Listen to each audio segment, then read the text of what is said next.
It's the Lucy Show. Starring Lucille Ball.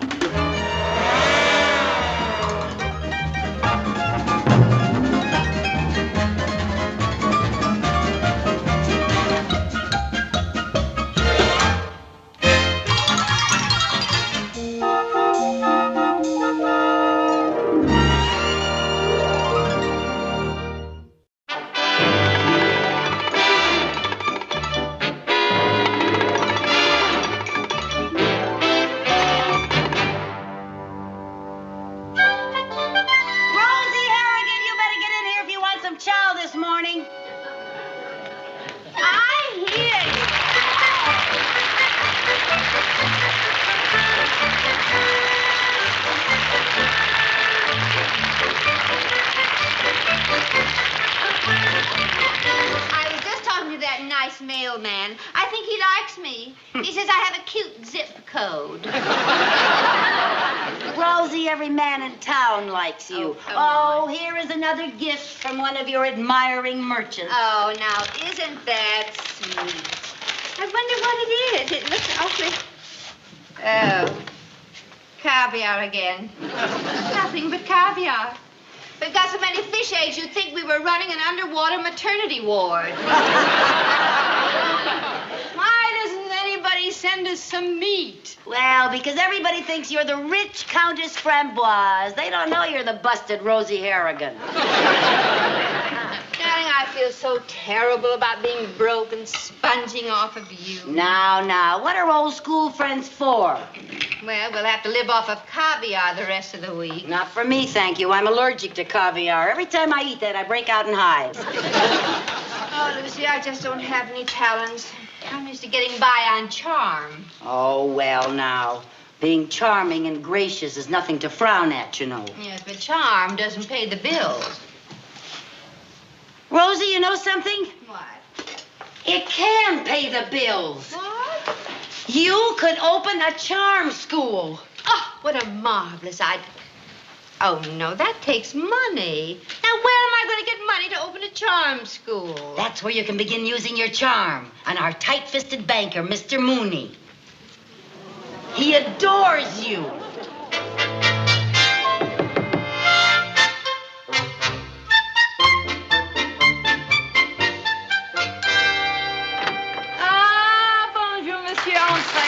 Countess Framboise, I was so excited when you asked me to come over here that I ran all the way. Oh. And I imagine a man of your powerful build can run very fast. Oh, well, I was quite athletic as a youth. Oh, yes, at one time I was supposed to go to the Olympics, but I married Irma that year instead.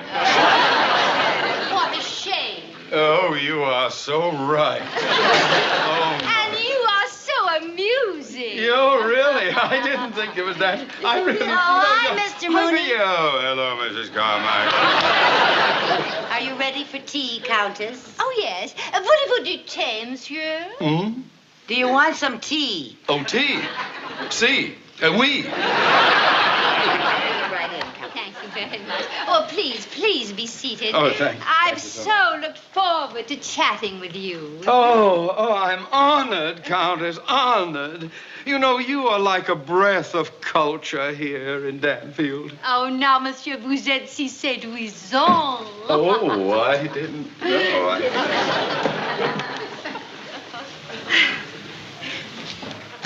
I thought she'd never leave. Lucy is a wonderful person. She wants to leave us alone because, frankly, I have a little favor to ask of you. A favor? Of me? A lowly commoner? Yes, Mr. Money. That's Mooney. Of course, you can call me Theodore. Or even Teddy. Theodore. Well, I'm glad glad that you spoke of culture. Because, frankly, I think Danfield could use a little culture. Oh, my sentiments, exactly. Yes. Then I am sure you can understand why I'd like to open a charm school here in Danfield. A charm school. Oh, what a wonderful idea. I couldn't help overhearing.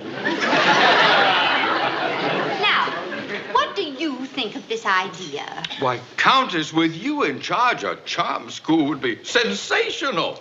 Oh, I knew a man of your breeding would agree with me. There's just one tiny little problem. Money. You see, all of my money is tied up in a Swiss bank. Oh, well, couldn't you send for it? Well, you see, my bank is way up on one of those Alps, and it takes the postman forever to get there. So I thought perhaps your bank... Oh, dear. Oh, Countess, much as it hurts me to say this, my bank is not in a financial position to advance a loan just now. Teddy, I was so counting on you. Counting on Teddy. Yes. Oh, fudge. Wait a minute. There is a Mr. and Mrs. Dunbar from New York in town. Now, they were discussing investments only yesterday. Now, they might be just the ones to back your venture. You really think so? Oh, Countess, once they meet you, how could they resist? I mean, after all, I'll go and arrange a meeting right away. Oh, Teddy. Yes, Teddy, yes. you are wonderful. No, Gad! Oh, I haven't tingled like this since they came out with plaid checkbooks. Let's arrange a meeting right now. But, oh, wow. Oh, wow. Yeah. Oh, my.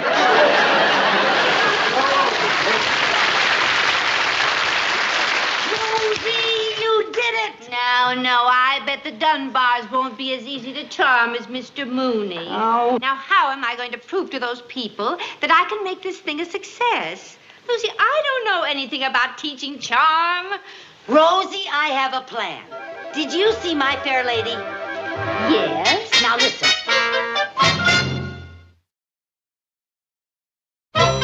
So you see, my school here in Danfield would only be a start, Mrs. Dunbar.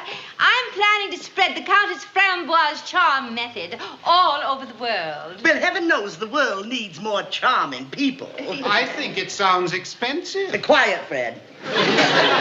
Pay no attention to my husband. He made all of his money in oil. Crude oil. Yes, indeed. Well, now, as I was saying, all I require is enough capital for this little suite of offices. Well, Countess, I think your charm school sounds fascinating. But why waste it on this place? Everybody in Danfield is so, common. We only come here to visit Fred's relatives. But, my dear, that is the challenge. Out there are hundreds of women who haven't the faintest idea how to walk or talk or dress. I am longing to bring them the Countess Framboise charm method. Yes, I am ready. I am ready. Now, if there was only something I could do to prove to you what I am... Wait a minute, woman. We're conducting business here. Go right ahead. Ain't gonna bother me none.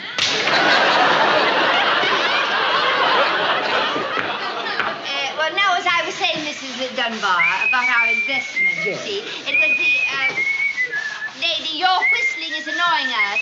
Lady, your whistling is annoying us. Oh, yeah, I don't whistle so good since I had my 2 front teeth knocked out in a fight. I just had them by their roots.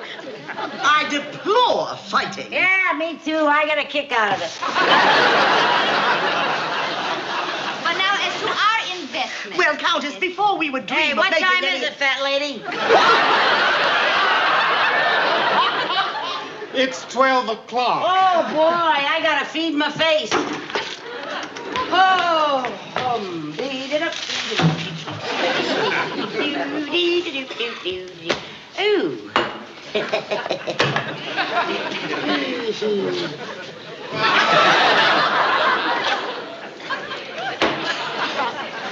What's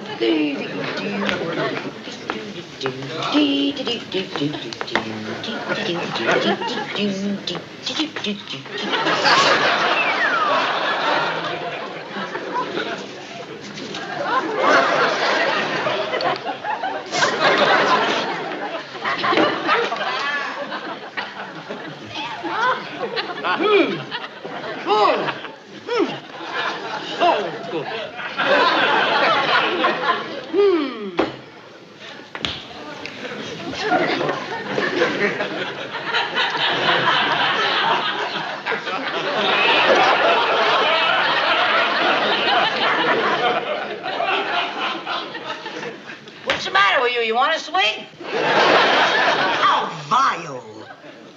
It's the only flavor they had left, pink bile. Perhaps we should talk over here. What a crude person. Yes, well, my dear, you can't blame her. She's a victim of society. In fact, she's exactly the type that my school could help. Do you think you could help her? Quiet, Fred. Do you think you could help her? Well, it might be a very interesting challenge. Now, let me give her a few tests. Pardon me. What'd you do? I would like to talk to you, Miss Lumpwhomper. Liza Lumpwhomper. I come from a long line of lumpwhompers. Lumpwhopper. Well, I'd like to play a little game with you, Miss Lumpwhopper. Oh, what do you want to play, honey? You got some dice? No. I would like you to say, the rain in Maine falls plainly on the grain. Now, why would you want me to say a stupid thing like that?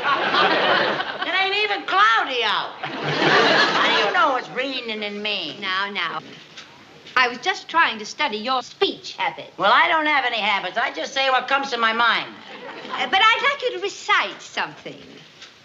You mean like a poem? Yes, a poem. I mean a poem. Oh, I know a loverly poem. Oh, good. Yeah, it's called Pull Down the Awning, Mother. Daddy's leading a shady life. I'm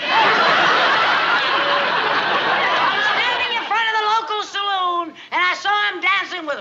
Oh, the best part's coming. No. Never mind. Now, can you do anything else? Yeah. I can call Hobbs. Oh, that's very good. Come here. Now that. Suey! Suey! Suey! What a dreadful sound. You wouldn't say that if you was a hog. Countess, I think you'd be wasting your time trying to transform this person. You'll never be a Pygmalion to this Galatea. You watch your language. I'll belt anybody that says I'm one of them. Now, let's calm down. Not till fat lady apologizes. I apologize. Well, that's more like it. You better learn some manners. Why can't you be nice like your son here?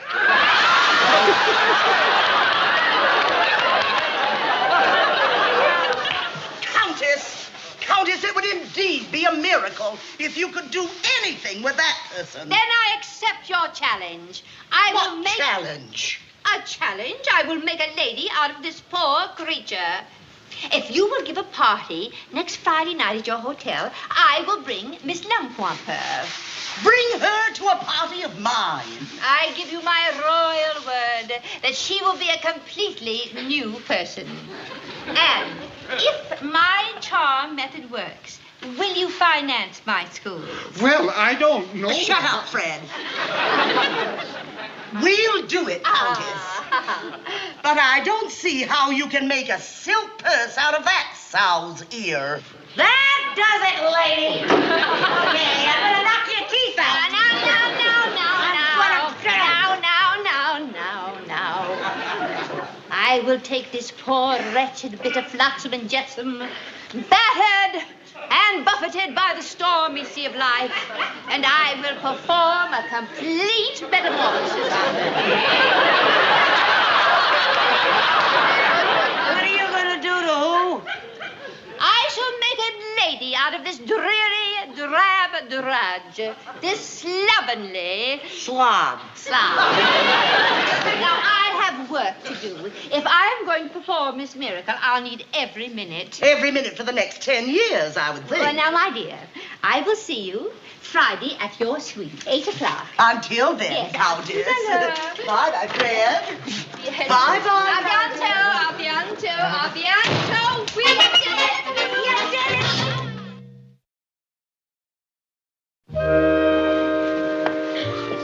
Well, Mrs. Dunbar, this is a perfectly delightful party. It reminds me of some of our soirees at home. But thank you. We tried to provide the proper setting for your protege to debut. Well, that's very kind.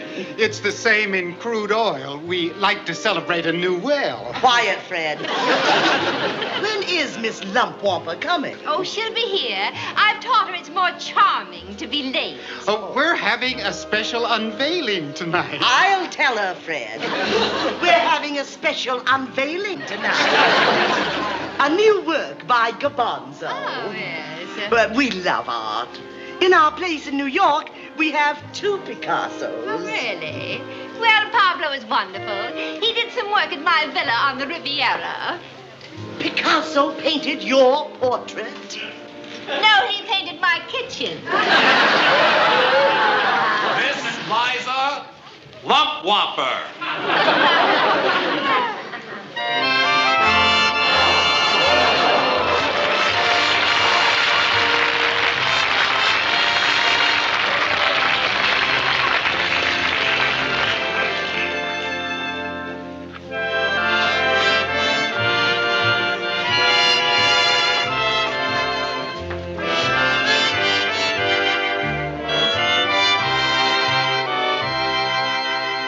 Good evening, Eliza. What do you think of my creation? I think she's beautiful. Quiet, Fred. Well, she doesn't look bad on the surface, but can she talk? Say something, Eliza. The rain in Maine falls plainly on the grain. That was very good, my dear. Now mingle with the guests. A tout à l'heure. See you later, fat lady.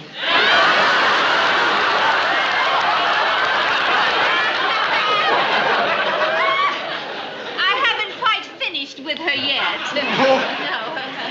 I think you did a wonderful job. She looks beautiful. Well, Oh, shut up, Fred. Oh, I'm sorry, fat lady.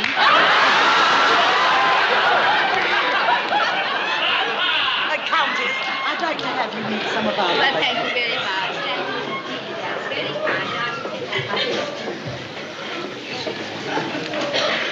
kind. Excuse me, Miss Lumpwamper. Yes, Mr. Dunbar. I thought you might like to try some of these. Oh, thank you. Isn't that nice of you? Oh, my, they're delicious. Well, you look pretty delicious, too, Miss Lumpwamper.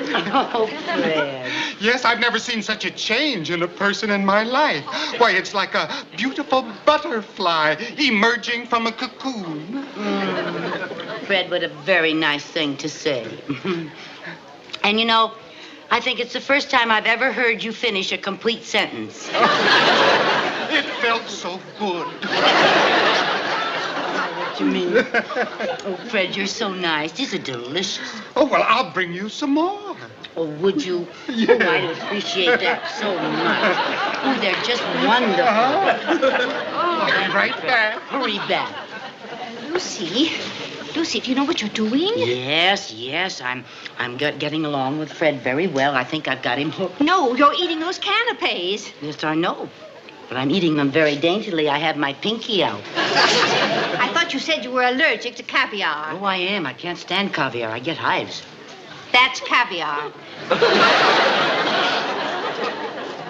I didn't notice. Well, Oh, what am I going to do? well, if I know hives, you're going to itch. Oh, I know I'm going to itch. Yes, I know. But if you're going to scratch, scratch daintily and leave the pinky out.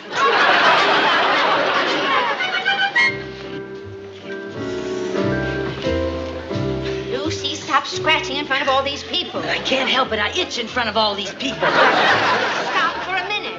Oh, dear. Here comes that Mrs. Balance. Let's get out here. Come on.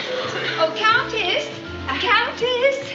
Yes, my dear. Countess, my husband and I are going to France next month, and we would love to see your chateau. Oh. How do we get there? Well, it's rather difficult to explain. That means you take the boat train from Le Havre to Paris, then you go south to Marseille, then up to Lyon. Why don't you draw a map? A map? Yes, right here. Oh, yes. Oh, that's a marvelous idea that I can explain here, yes. Well, now, you take the boat train from Le Havre to Paris. Oh. Now, while you're in Paris, I would suggest that you see the Eiffel Tower. Oh, it's higher. It is.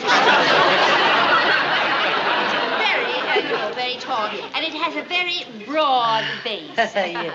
Very broad base. Now, don't get it confused with the Arc de Triomphe, which is shaped like this. Oh, you should see both of them, though. Well, once you've left Paris, you go straight to Marseille. Oh. Yes. Then you go north to Lyon. Oh, would you go south again? No. We are going to take the scenic route. You see, from Lyon, it's very nice to take the scenic route, which is perfectly charming and has all kinds of trees and lovely countryside. I adore that scenic And then, well, you just ask anybody around, and they will direct you to my chateau. Oh, thank you so much.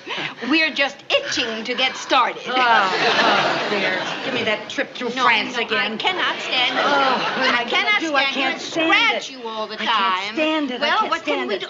Oh. Listen, put some ice on my back. Maybe that'll relieve Yes, it. come on, let's try that. Here now. Right here, I'll try to find some.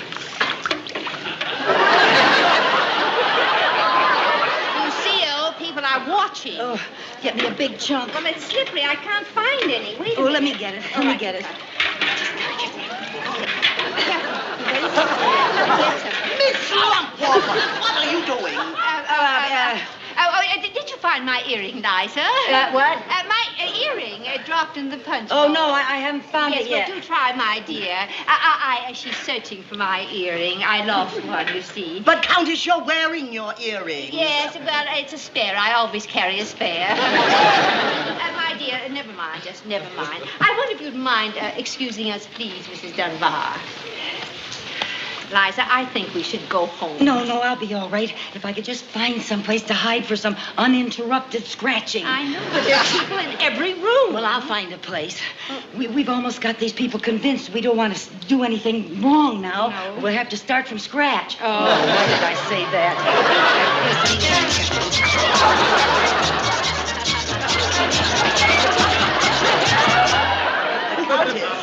Countess, Yes, my dear. where is Miss Lumpwalker? Well, I'm not sure. I think she's around here somewhere. Well, it's time to unveil the statue. Oh, dear. Attention, everybody! Everybody! Gather round, everybody. It's unveiling time.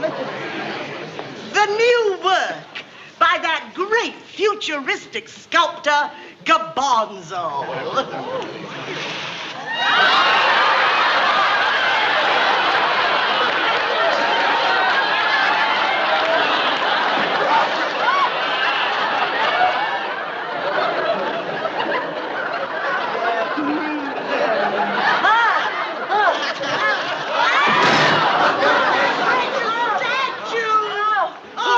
Here, I'll give you a hand.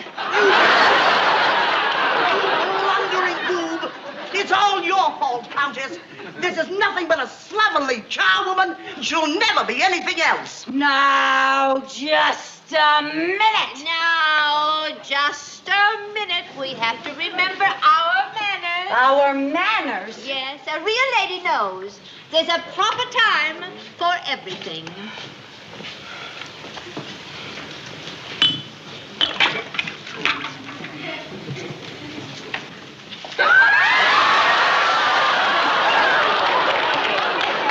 And that was the proper time for that. Fred, shut up, Dora.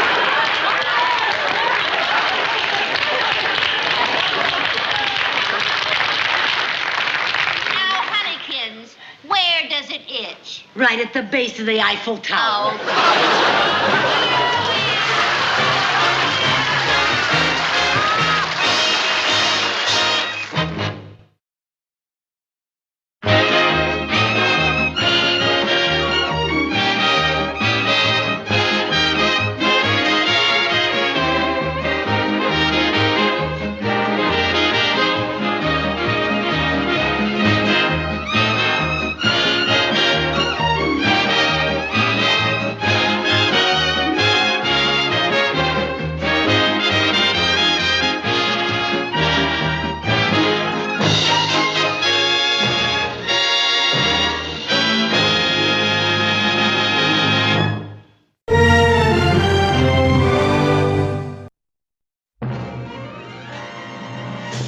It's the Lucy Show.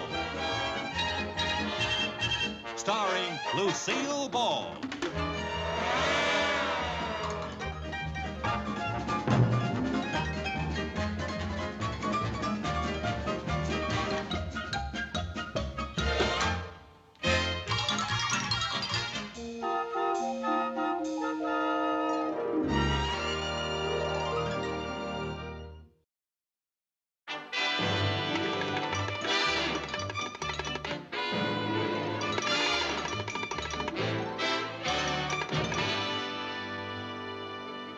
Lucy, I have just got to get a job.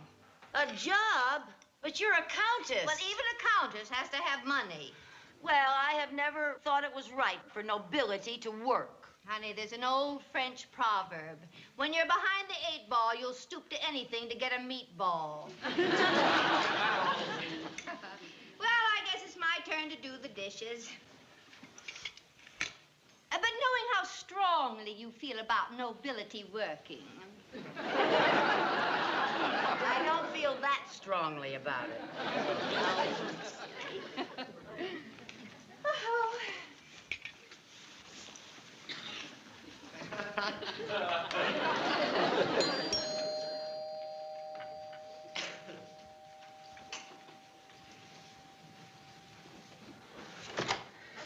Well, Mr. Mooney, what a surprise. Are we alone? Yes. Good.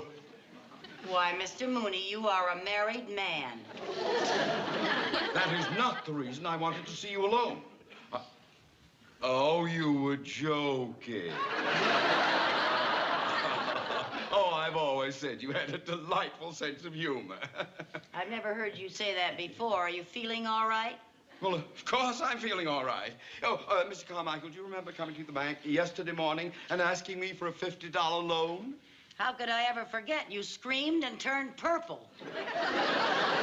Well, tonight, color me a lovable pink. Here's your 50. Oh, Mr. Mooney, thank you so much. Oh, this is just wonderful. Oh, it's nothing. But it is. You don't know. You don't know what a help this is going to be. Mr. Mooney, if I can ever do you a favor... Oh, you can. Boy, you collect fast. Mr. Mooney, this was all a plot.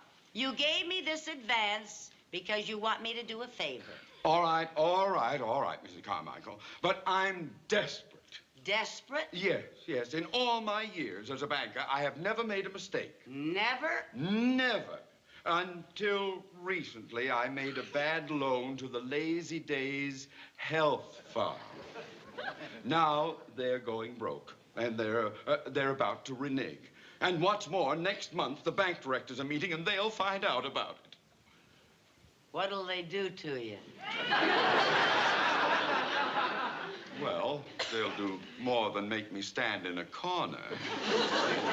Now, Mrs. Carmichael, you can help me. Me? How?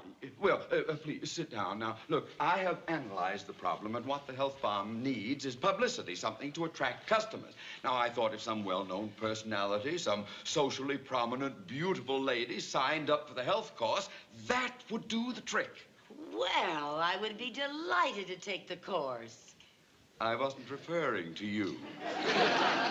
No, I was referring to the Countess Framboise. Oh. Yeah. Well, of course, I couldn't offer the Countess a crass commercial proposition. Knowing that she's nobility, money is the farthest thing from her mind. Yeah, and it's getting farther and farther.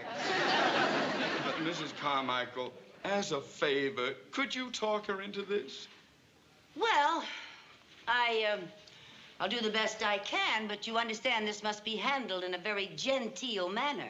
After all, we are dealing with a countess. Oh, Hey, Lucy, how do you work the garbage disposal?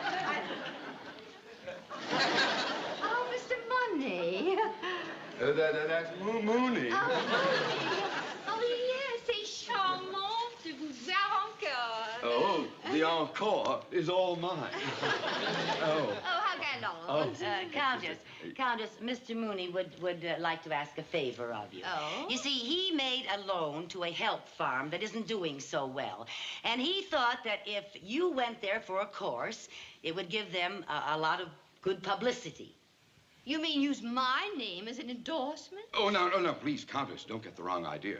There would be no commercial stigma attached. No, you would just be doing some poor soul a good deed. Yeah. It would be sort of a benevolent gesture on your part. And for doing it, you ought to get a bundle of loot. Mrs. Carmichael! Please, don't be vulgar. Dear Countess, I wouldn't think of insulting you by offering you money. Oh, you wouldn't? No?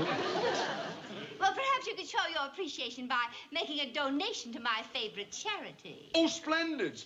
Yes, let's say $100 to your favorite charity. Well, that keeps it all on an elevated plane. Yes, well, let's elevate it a little more. $200. Of course, yes. $200. There'll be a check made out to your favorite charity. Oh, well, could you make it out to me personally? You see, my charity just changes from week to week. Oh, and Mr. Mooney, I think that it would be very nice if Mrs. Carmichael joined me at the health farm. Oh, you mean a sort of a lady-in-waiting? Yes. And the lady in waiting is waiting. Waiting for what? My loot. No, Mrs. Carmichael, I didn't say that. Mr. Mooney, I don't see how I can possibly go to the health farm unless Mrs. Carmichael gets her, what a quaint word, loot. Very well, $200 apiece. Anything to save the health farm. But in exchange, ladies, you must obey all the rules and set a good example. Oh, don't you worry about a thing, Mr. Mooney, as long as we get our loot. Yes. But when would you want us to be there? Oh, tomorrow morning, bright-eyed and bushy-tailed. Tomorrow? Yes. Tomorrow morning? Yes. Well, we'll see you when we get back, Mr. Mooney. Oh, you'll see me sooner than that. What do you mean? Well, as an economy measure, I have taken over the job of physical instructor at the health farm. You? What do you know about being a physical instructor? Well, I assure you I'm very well qualified. At college, I was an all-round athlete. I had a fine build, bulging muscles. Of course, that's all behind me now.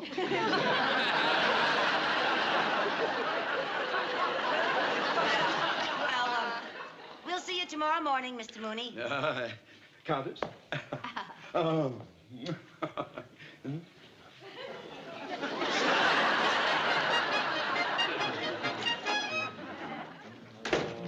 $200 apiece.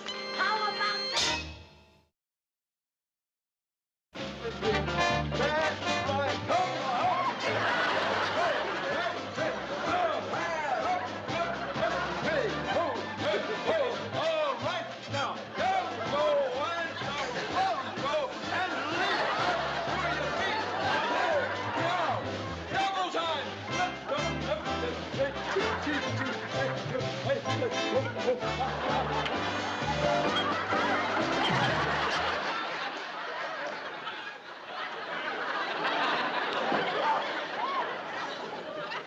And why aren't we with the group? Well, we thought we'd join you the next time around. You two ladies are supposed to set an example. And let me remind you about the $200 donation to your favorite charity. Oh, come on, Mr. Mooney. Do you expect us to do these strenuous exercises with no food or water? Countess, I think you're getting all the food that you require. 300 calories a day. They're doing all right on 300 calories a day. Well, they came equipped with a reserve supply. girls, line up. Straight line now, come along. Hurry up, a little pep, a little ginger. Let's go. Now then, good, come along, get in line. Are you in the right place? Are you in the right, yes. All right.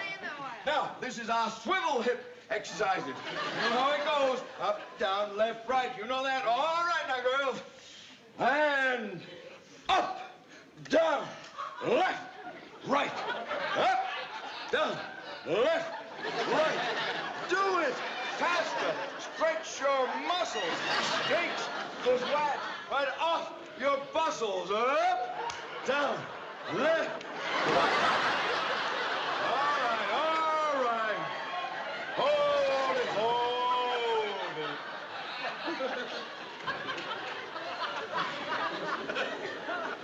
Mrs. Carmichael, what seems to be your problem? Well, I was doing all right on my onesies and twosies, but I keep bruising my threesies. All right. Now, let's get to something else. And you two go over on the pulleys. You two on the mat. And you two... Oh, I beg your pardon. Over here.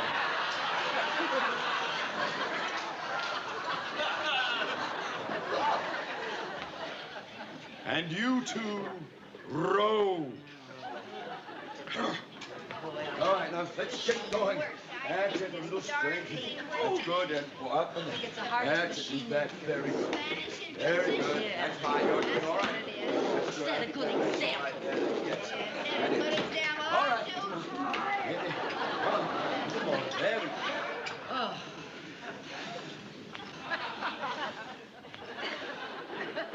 And why aren't we rowing? I'm floating downstream. And you? Are you waiting for the light to change? Well, I started to get seasick. Oh, all right, come. Gather around quickly now. Come on. Come on. Countess, will you please? Countess, please come and get into line where you belong. All right now, girls, come on. Have you got your towels? Are you in line? Oh, the towels can't. No, we're going out into the fresh air and climb the mountains. Isn't that lovely? That should be very interesting, watching these mountains climb another mountain. All right. Now then, in place, double time. Yes. Forward! March!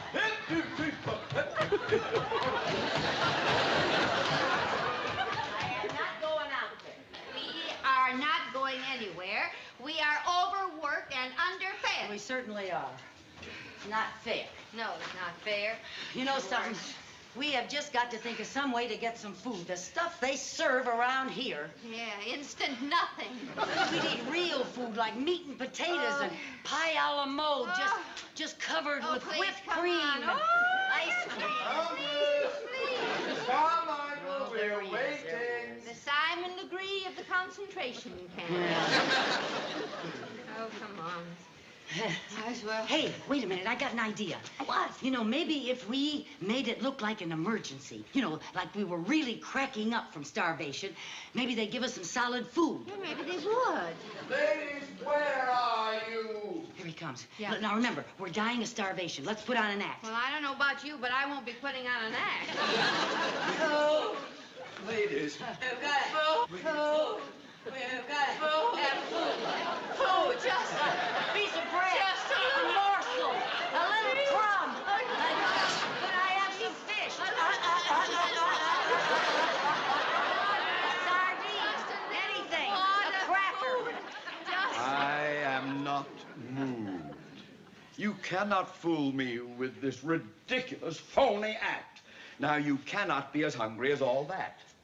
Lucy, should we show him how hungry we really are? Yeah.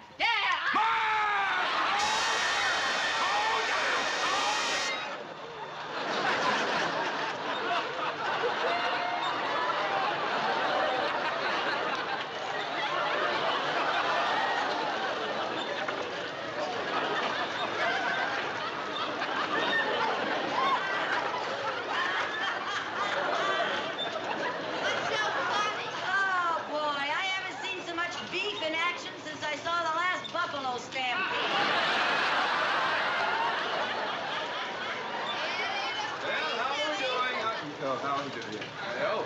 That's right. All right, how you doing? Oh, that's good. Everybody, oh, you're doing all right, too. That's fine. Oh, 10 minutes are up. Turn off your machine. Turn off your machine, girls. And gather round, please. Gather round. Now, ladies, we are going to have fun. There's nothing for toning up the muscles. I always say, nothing like a good old-fashioned tug of war. Isn't that wonderful? Now then, you go over there, you be one team. You come over here, you'll be the other team. There we are. Get over there. Now, hurry up, girls. Come along. Move along. That's right. You want to take that? Now. All right. All right. Now, grab her over there. That's right. Now then, remember to put a strain on it. Are you... Let's get over here a little bit more. Don't...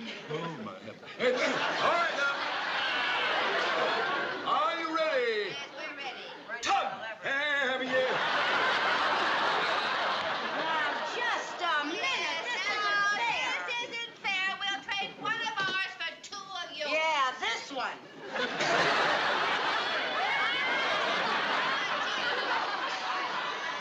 Shake. All right. Now, are we ready? Yes. Oh, good, good. All right, now. Tug! That's it. Put a lot of muscle in it. Lean on them. That's right. Lean hard. That's right. Dig your feet in. Now you feel those muscles tingling all around your back. That's it. All right. Dig in there, girls. Dig in. That's it. Oh, she's winning. Pull on. Pull on. That's it. Oh, good, good, good. Oh, that's fine. Ah, you're doing very well. And you feel it all in the back there. Oh, that's it. All right. That's it. All right. Don't let it go slide. There we are. Go. Go, go, go. Go the other way, Jenny. They're beating you. They're beating you, Jenny. Get the other way. Pull hard, Jenny. There we are. That's good. Hold that. Hold that. Hold.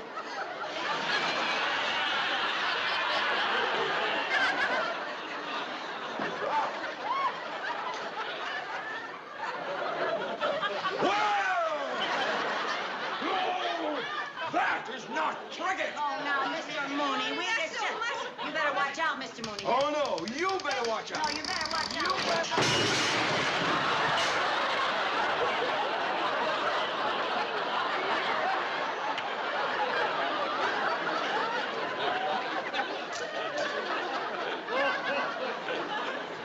They just don't build walls like they used to.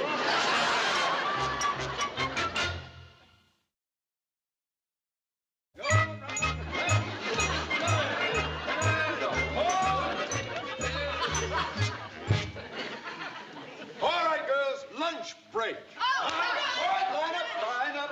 Let's get up. You're not in that line. All right, go on, Matt. Here you are. There's your lovely lunch. A lovely lunch for you, too. Oh, isn't that delicious? Just makes me drool to look at it. There you are. And there... Oh, your lunch, Countess, and yours. Same old gourmet special. One lettuce leaf, a curl of carrot, a sprig of parsley, and a yogurt wafer. Sort of a no-care package. Let's get going and stuff ourselves. Oh, let's do it. I could eat anything anyway.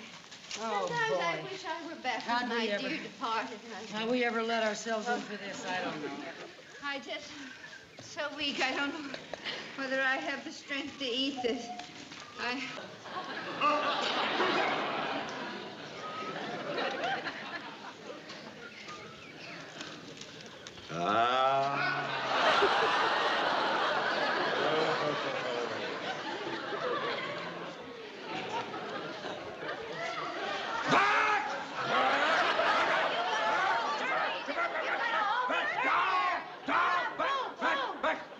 Oh, I'd better get out of here.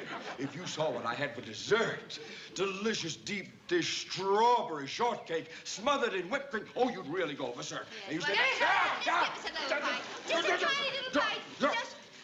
Oh, Lucy, I just don't know what. Lucy, Lucy? Lucy? Ladyfinger! Oh, no! I gotta have food. I gotta have food. I'm gonna have the food. Just a minute. Last night I sneaked over to to the farm next door, and I found something. What'd you get? What'd you find? Well, never mind. What'd you get? Just You got never something to mind. eat? Yes, I got. What have you got? I stashed it. I stashed it right. What is here. it? Fresh egg. Oh, I was saving it for an emergency. well, this is it. Sit on it and hatch it. That is insulting. Now we will eat it raw. Raw? Yes, raw eggs are very nourishing. Now, how can I divide this? Well, here, I'll show you. No, oh, no, I want it.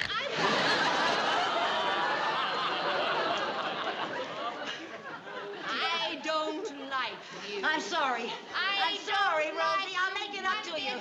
I'm sorry. Did you hear what I heard? The most beautiful sound in the world. Oh, hello, Bossy. A bossy cow. Come on, baby. Come on, Bossy. Come on, Come on, baby. Bossy. Oh, isn't she beautiful? Hello, Bossy. Oh, yeah. Oh. Yeah, but we can't eat her raw. No. Maybe we can get some. Can you know how to get some milk out of her? Well, well, there's a lot of faucets down here. You gotta have a stool. Get the stool back there. What stool? It's right there. He had it. Get the stool. Put it up. How are we going to get her to sit on it?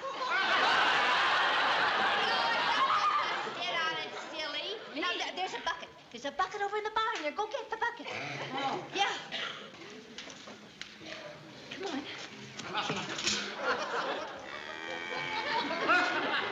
Go ahead, honey. She doesn't do it all by herself. Oh, what should I do? Well, just grab on and make believe you're climbing a rope.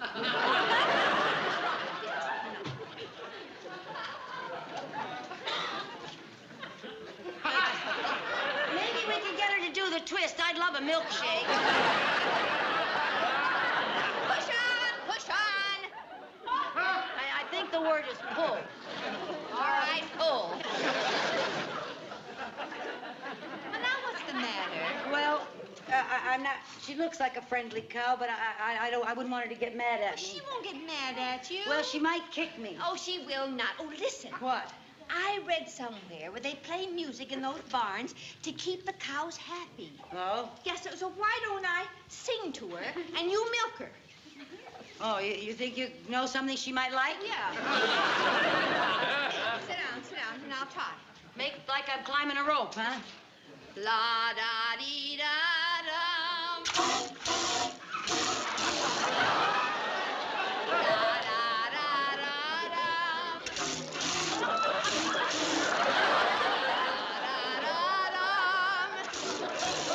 Hey, Rosie, it's working. I wonder what she do with rock and roll. Honey, I'm starved. Well, sit over here and I'll give you some direct from the factory. Sit down. Shoot the juice to me, Luce.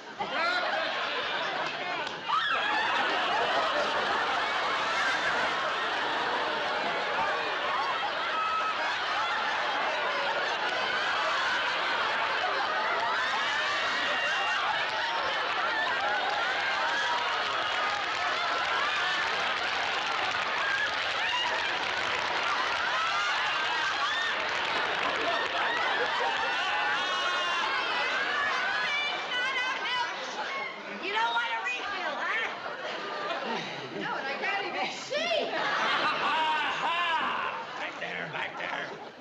Now I've caught you in the act.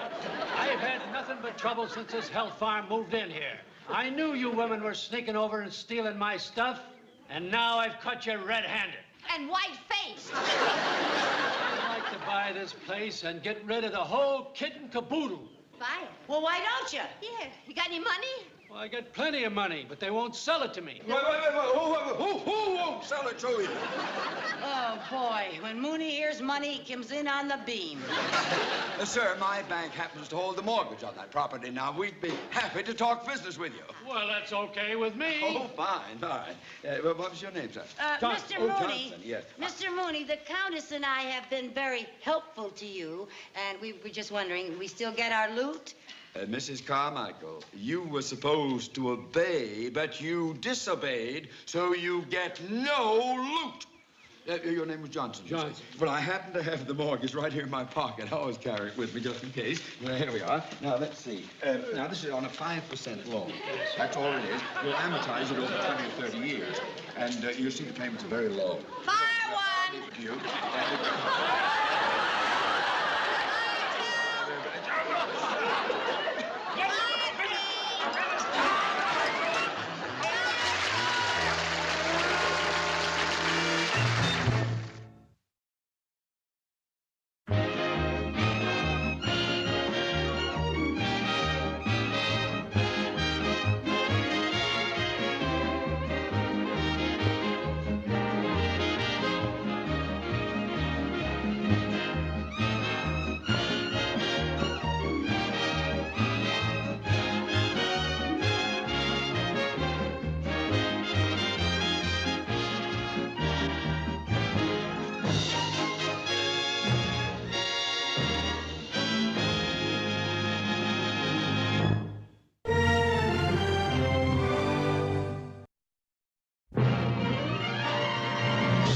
The Lucy Show.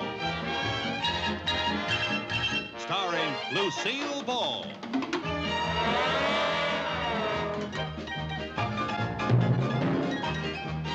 Co-starring Vivian Vance.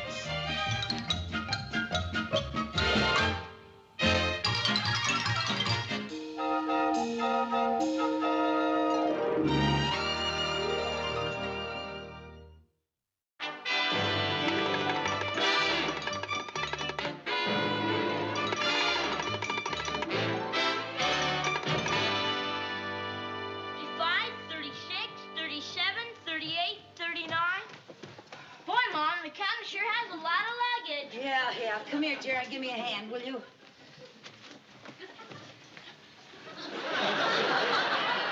Well, you didn't strain yourself, did you, son? Oh. There. Oh, I think that's about all of it. I hope so. Hey, Barb, where is the Countess? I don't know. Countess! Why?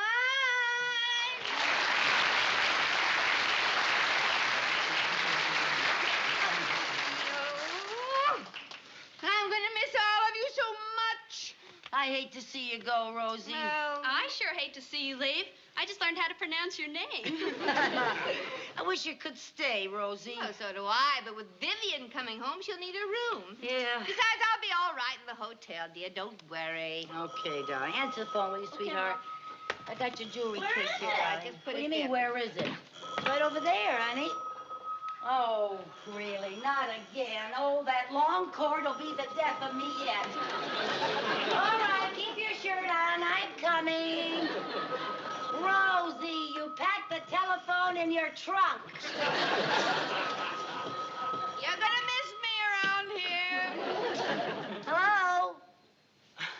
No, I'm sorry. This is not Irving's Meat Market. Well, I can't help it. If it's a number, it is not the market. All right, madam, I'll send you 2 pounds of ground round. Honey, will you go upstairs and straighten out Aunt Viv's room? You help her, too, will you, sweetheart? Don't forget to say goodbye to the Countess. Goodbye, darling. Au revoir. Au revoir. Goodbye, darling. Bye-bye. Au revoir. Come in. Oh, Lucy, it's me. I'm home. Vivian! Oh, Viv, it's so good to see you. I didn't hear you. Where are you? Oh, honey, I missed you so. Oh, you changed your hair.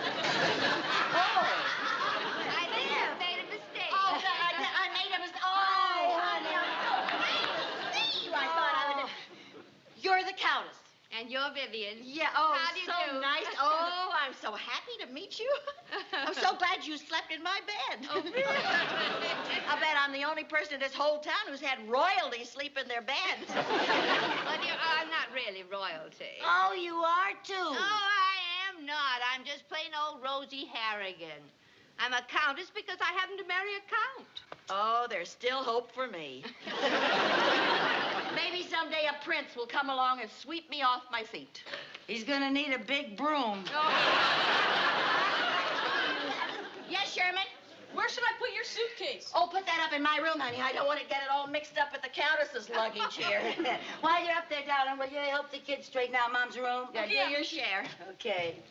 My goodness, Countess, is all this luggage yours? Yeah, I'm afraid so. Ooh, Calcutta, Melbourne, Thailand, Bangkok, and Hong Kong. Have you been to all those places? No, I just use the labels to cover the holes in the baggage. That's not true. Oh, come on. Oh, that phone. No, this is not Irving's Meat Market. Oh, I'm sorry. Just a moment, please. Yeah, it's a telegram for you, Rosie. Oh. Hello? Yes? This is she speaking?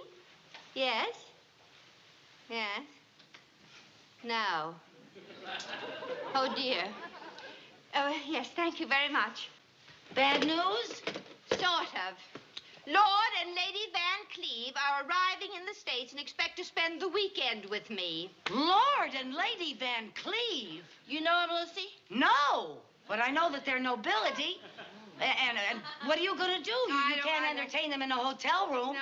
Well, they'll expect you to be living in a big, beautiful chateau. Yes, little do they know, je n'ai pas d'argent.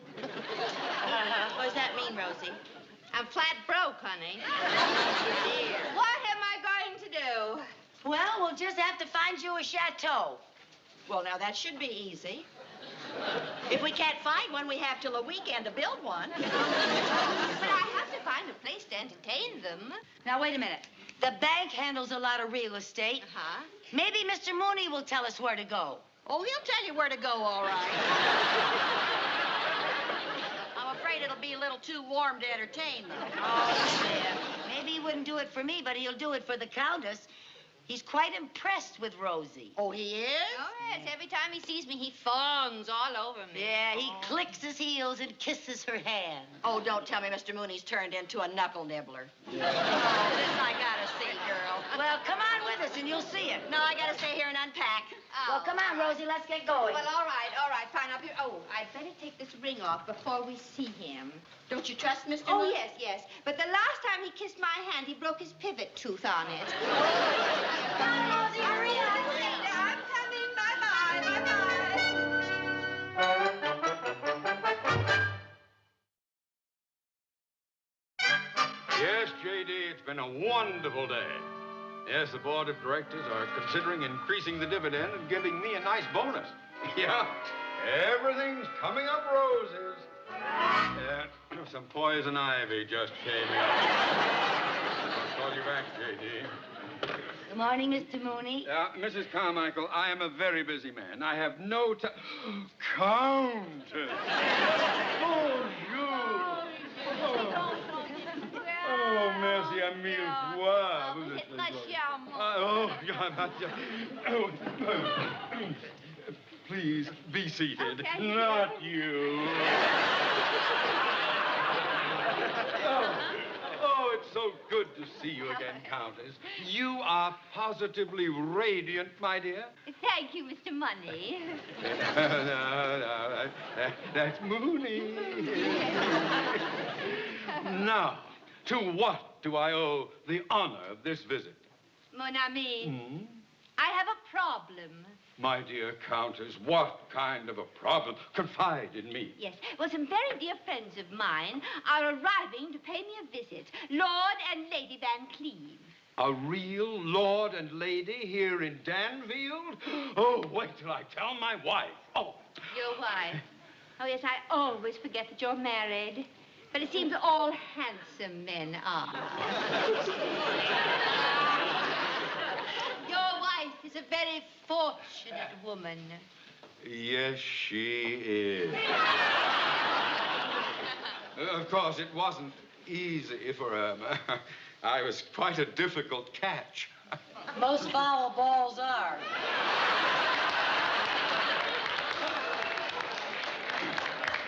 Now, Countess, about your problem. Yes, my problem. Well, as I was saying, Lord and Lady Van Cleve expect to stay with me, of course, and I haven't a suitable place to put them.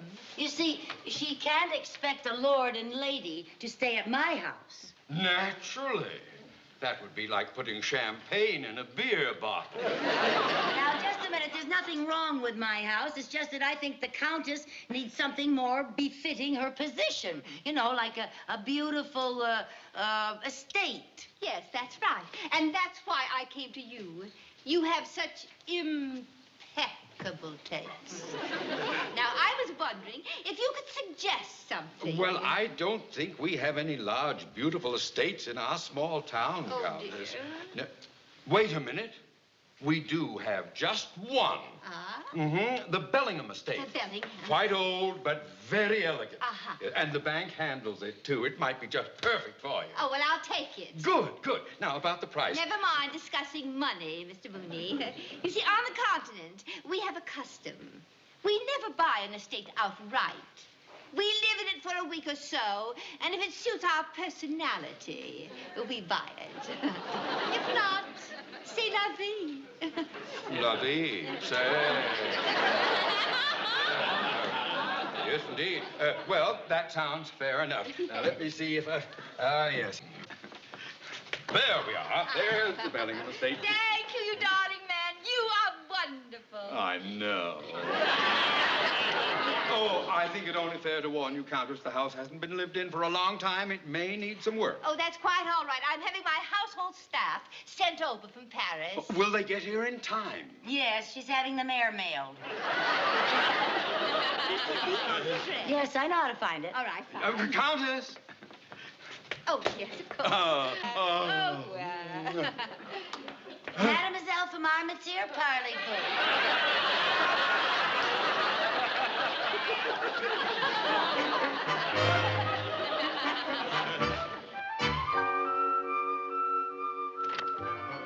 Just take care of that.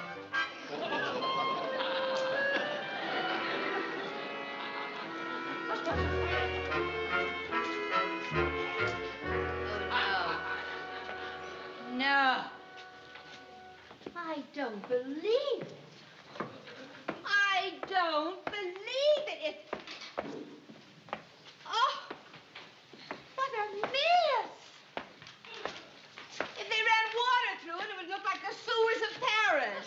Lucy, I can't let my guests come here. Well, now, don't get panicky, Rosie. We'll hire a crew of men to come in here and clean this place all up. But that costs money. Well, all right, then we'll pitch in and clean it up Oh, ourselves. my Viv will help us. She's just wonderful at this. Now, all we have to know is what has to be done. Yeah. We'll just find out what has to be done, and we'll get started. Now, first of all, of course, it'll need a thorough cleaning, and we'll need new wallpaper, and those tables will have to be fixed, and the chairs will have to be fixed, and the door will have to be rehung, and we can always get...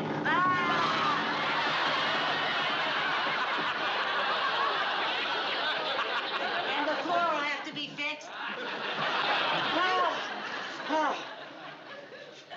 Don't worry about that. I'll fix the floor myself. Yes.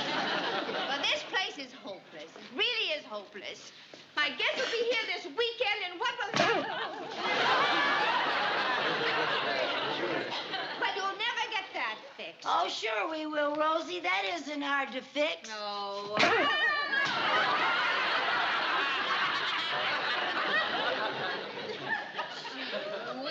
It's impossible. No, Rosie, nothing is impossible if we apply ourselves. Now, we'll just make a list of what we need and get started. Now, we're going to need wallpaper. We're going to have... Oh, Rosie, look. I used to see these things in the movies. Yeah. I think I'll call the butler.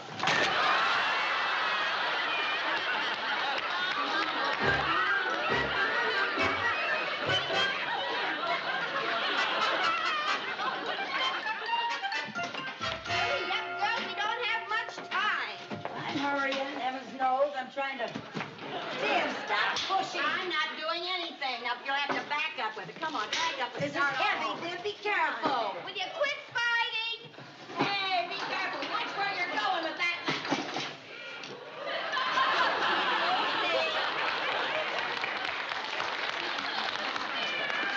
What, Viv? Where are you? What do you want? I'm back here. Where? In the ladder. Oh, Viv, what are you doing in the ladder, for heaven's sake? Now, we haven't got any time to play around and make jokes. Oh, that. Now, come on, get over there and get that paste on that paper. Listen, you know something? I'm going to have to build a scaffold. How you gonna build a scaffold? I'm going to use that plank there.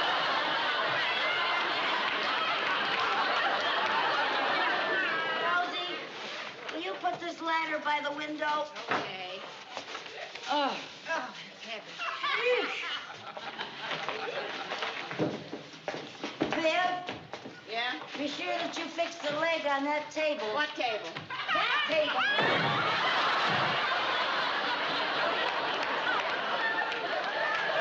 Listen, Rosie. Yes? You get a hold of one end of this plank. Watch that. I want you to get a hold of one end of the plank, Rosie, and help me put up on top of All the right, ladder. okay. Between the ladders, you know. Between the ladders. Yeah. The plank's too long. Oh, yeah.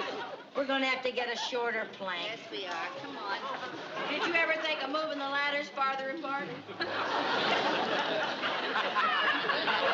I could do it that way. It's a very intelligent suggestion. Come on, let's do it. Okay. You got it? Hold. All right, come on, get it up there. Okay. All right, now wait a minute. I got to fix this here. All right. Got it back far enough? Yeah.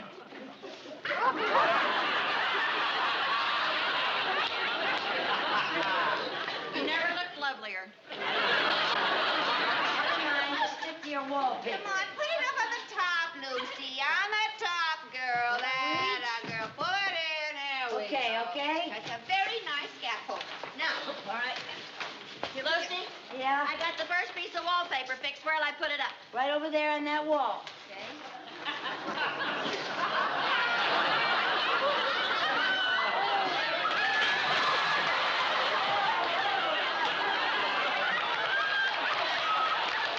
It is Mr. Mooney!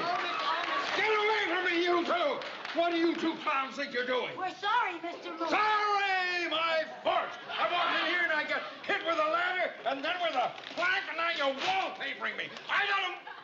Count it.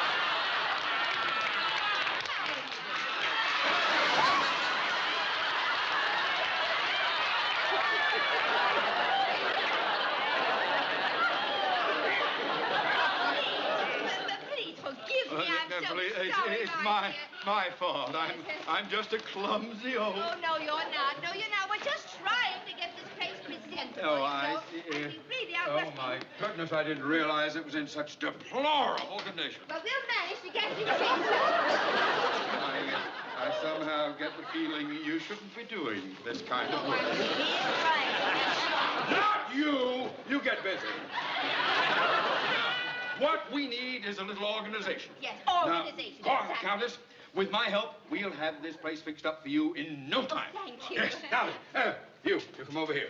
Now then, you do the wallpapering and you repair the furniture, right? Yes. All right. Now then, you come over here. You do the painting and the cleaning up. You've got lots of equipment there. Take it easy, Countess. What are you gonna do? I'm going to play golf. Oh, Countess. I'm so sorry.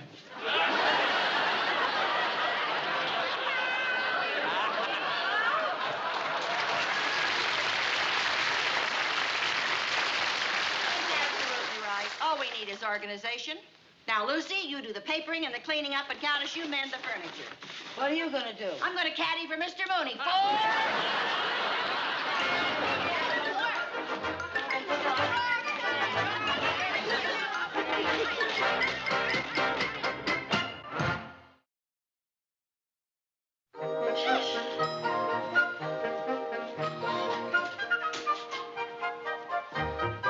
Lucy, I think it just looks great. Great. It looks wonderful. Brand new. Well, I think I've got the upstairs rooms looking presentable. Well, so do you. Oh, Rosie, you look wonderful. We better get home and get our clothes changed. Girls, this is absolutely amazing. It's marvelous what you have done. Oh, but I think the chair... touch that chair. Don't touch it. I just varnished it and it's still wet. Yeah. Well, Lucy, you did a marvelous job with the wallpaper. It looks really professional. Well, thank you. Once I set my mind to something, I do it. Yes. If I say so myself, this room does look beautiful. Doesn't it now? Don't you think it's a little dark? Well, pull up the shade. What shade? The shade in the window.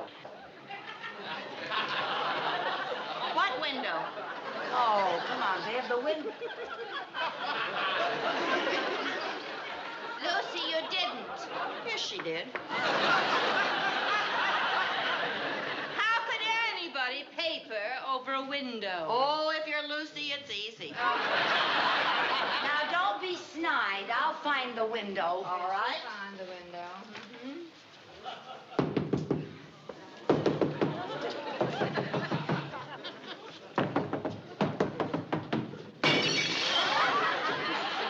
I found it. I'll let some air in here. How could anyone do a thing like that? Now, don't worry. I'll fix it. I'll fix it. Well, I must be Mr. Mooney. Come in.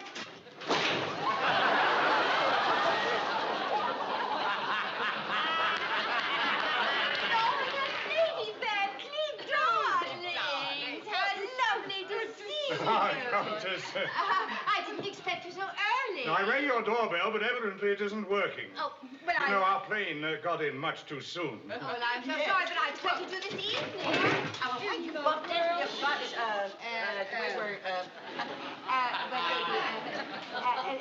This is my staff. Your Staff? Really? Yes. You see, in this little village, we have a quaint custom. Yes, the local help hold down 2 jobs simultaneously. I think you call it moonshining or something. This is Bagley. I'm the cook and the house painter. Combination, both jobs. And this is Carmichael. Your Highnesses, I'm a combination upstairs maid and downstairs wallpaperer. Yes, very good. Yes. Well, come along and Carmichael, take his lordship's hat, will you please? Oh, yes, ma'am. Your hat, your lordliness. Thank you.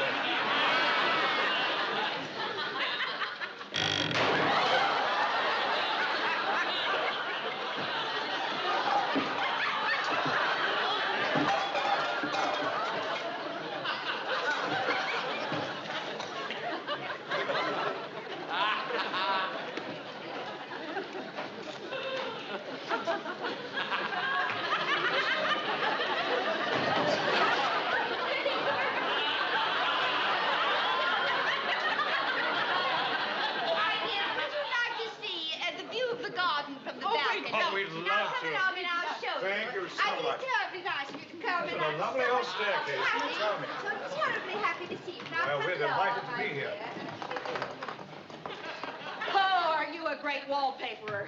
You didn't do too well on that table either. No, I didn't. What's that?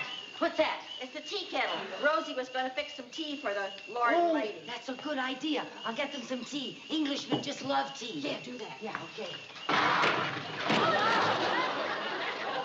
Fix that. I'll fix that.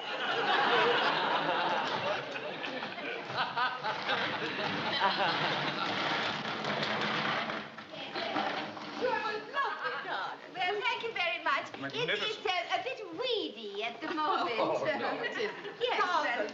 Let's sit over here, shall we? Make ourselves comfortable. Thank you, Countess. May I make a suggestion? Why don't you have a spot of tea? A spot of tea? Yes. But that's a good idea. Oh, that would be marvelous. Carmichael, wheel in the tea. Very nice of them. Carmichael, you didn't put the...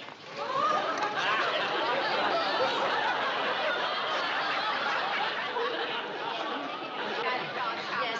You see, I'm a combination upstairs maid and wallpaperer, and I'm also keeper of the tea bag. Well, Bertie and Violet, do sit down. We're delighted.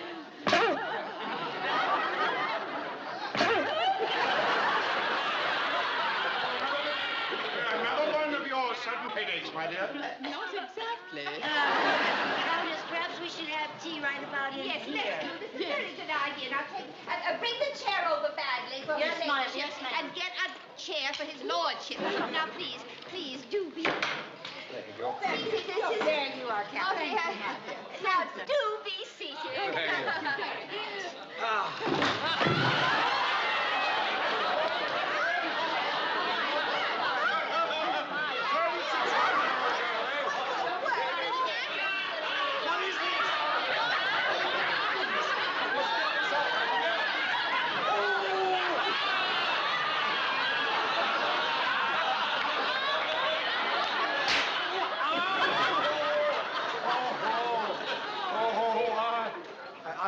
Are you all right, darling? Quite all right, darling. Well, I am. I'm so terribly sorry.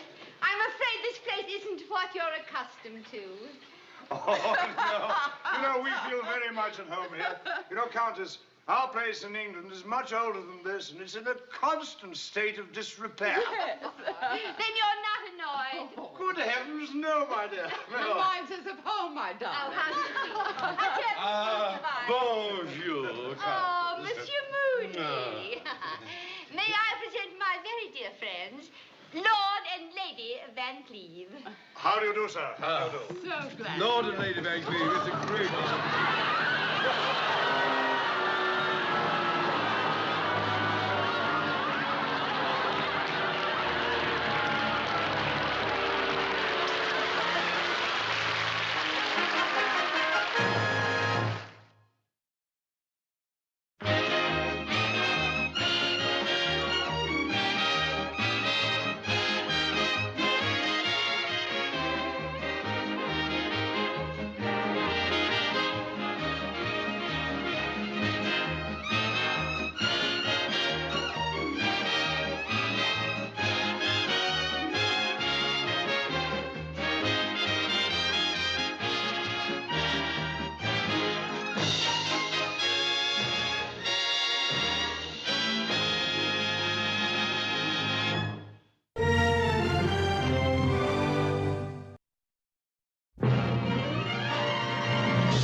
The Lucy Show. Starring Lucille Ball.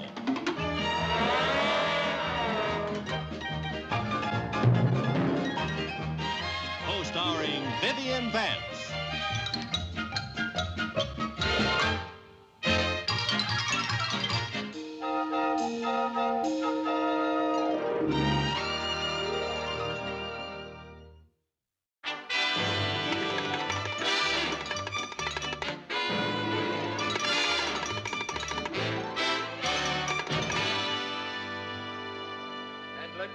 This is going to be the biggest show the Danfield Community Players have ever put on. And I predict it will be Socko.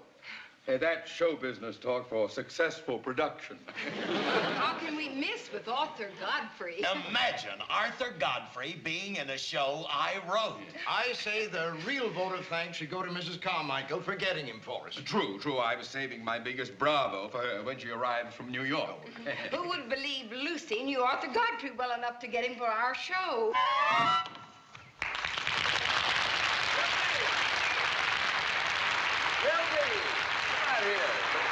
Good morning. Morning, sir. Just ride any horse you like, Mr. Godfrey. They all need the exercise. Yeah, they're all getting fat as pigs. How are you, huh? You know, we're gonna have a lot of fun today, boy. But first, a word from our sponsor. Yeah, you take it from your old friend Arthur Godfrey. There's no better way for you horses to start the day than with a piece of energy-rich sugar. Not just any old sugar, my boy. It's got to be that super energized sugar that comes in the little red box. Now, you take my word for it, fella. I wouldn't give you a bad steer. I'm known to nibble a little on it myself. Would you like none of this yet? Mr. Godfrey. Huh? Pardon me, sir, but your show doesn't come on till this afternoon. Oh, darn it. I keep forgetting we don't have a sponsor for this early morning ride, do we? No, sir. But I'll tell you... Tally-ho. Likewise.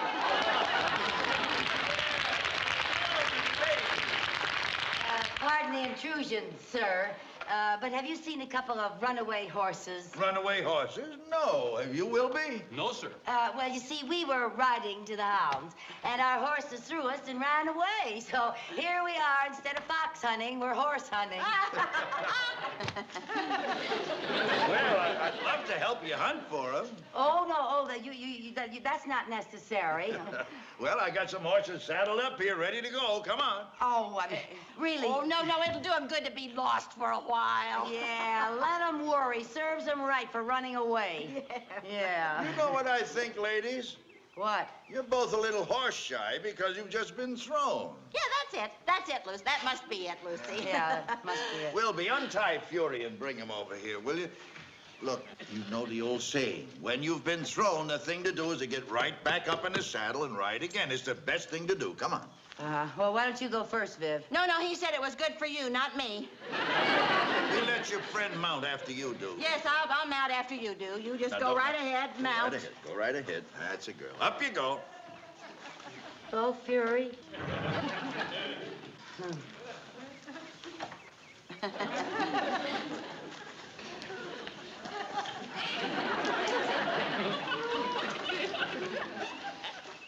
No, don't help her with it, Wilby. No, don't help me, Wilby. No, it's better. Yeah, I gotta do it on my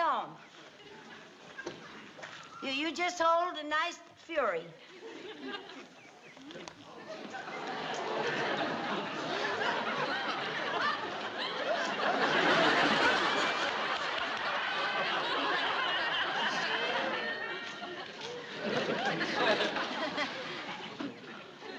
Where's the seatbelt? What do I do if I start to fall? You can always grab hold of the mane. The main what? Wilby, go get the other horse, will you? Oh, I don't. She can go with you. I don't really. You better come with me, Viv. Oh, I don't care. I don't really. Oh, that's a big one, isn't it? Come on, Viv. Just leap into the saddle.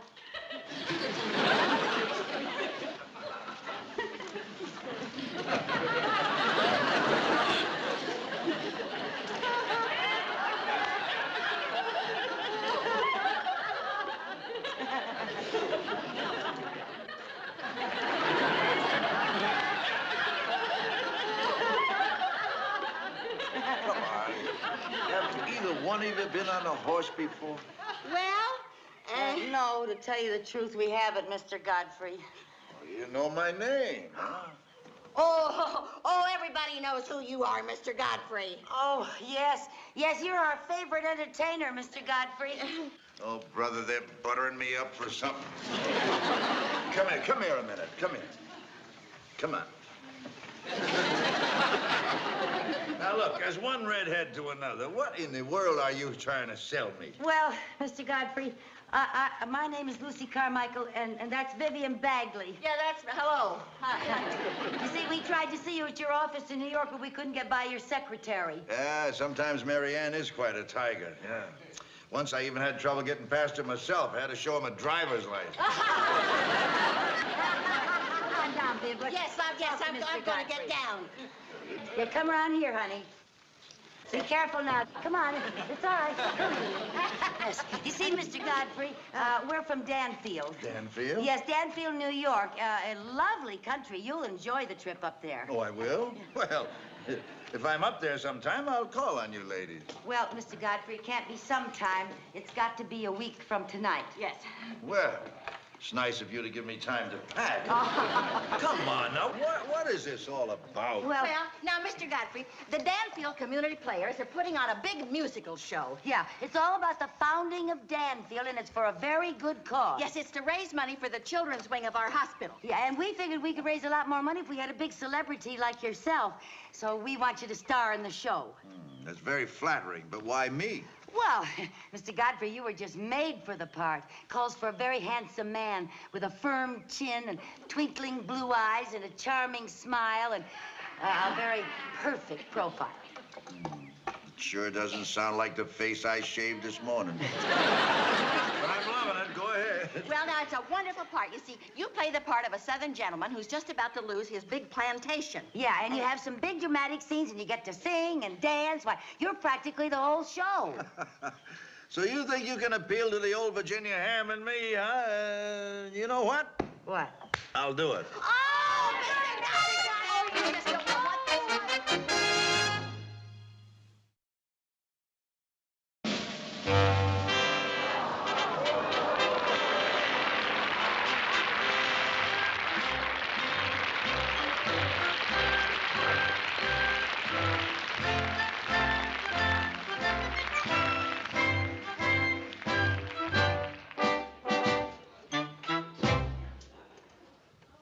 Don't look now, Daddy. But I have a strange feeling someone is staring at me. Men can't help it, daughter. It's your dazzling beauty. Oh, Daddy. And it's your dazzling beauty that's gonna save the old plantation for us. Why, Daddy, whatever do you mean? I was hoping that I wouldn't have to tell you, Lucy Bell, but we're broke. Broke? Flat broke. Oh, well, I sort of suspected it, Daddy, when we ran out of patches for my pantalettes. Poor child. It hurts my southern pride to see the old plantation so run down. Poor Daddy.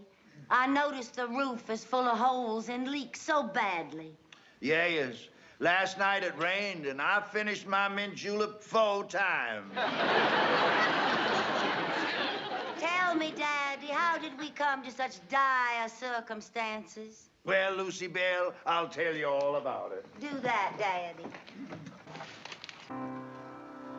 We were born in that ever-loving cotton-picking South, at the corner of that ever-loving shut-my-river mouth, on a large plantation called the Southern Moon.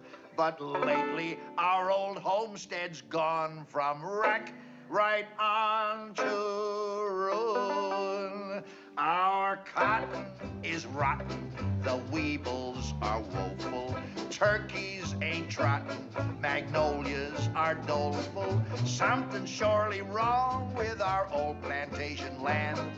Everything gets hazy with no money on hand. My daughter ain't married, she's still on the vine. To find a wealthy Yankee with a buck would be fine. Oh, Lucy Bell, please save this old plantation of mine.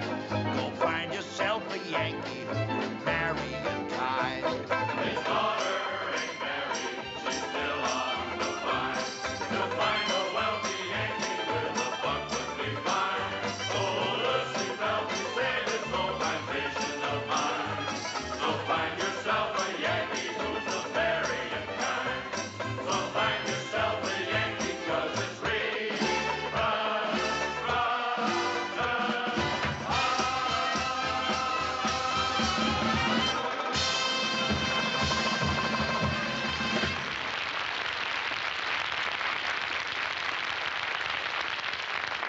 Lucy Bell, we took passage on this riverboat to find you a rich man to marry. But, Daddy, you always told me I should marry for love.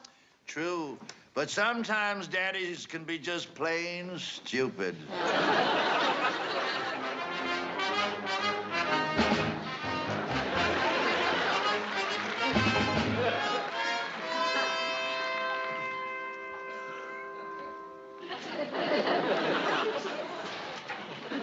There's your man. But, Daddy, how could I marry a litter bug? That is Conrad P. Field from New York, the wealthiest man in the country. But he's so short. Not when he stands on his wallet. Now go on, Lucy Bell. Saunter over there and drop your hanky. You want me to play hanky-panky with a Yankee? With a wealthy Yankee. Well, why not? Oh, if I play drop the hanky with that sly and clever Yankee, there'll be money in the banky very soon. It's a clever little pranky, but before we hanky-panky, he's got to pay the mortgage off on Southern Moon. Oh, if I could only collar that there Yankee with the dollar, you'd hear this rebel holler like a loon. Oh, if I could get his money, I would call that Yankee honey, and once again we'd sing a Dixie tune. Oh, looky, Yankee, looky, let me see your banky bookie, and I'll be your Yankee.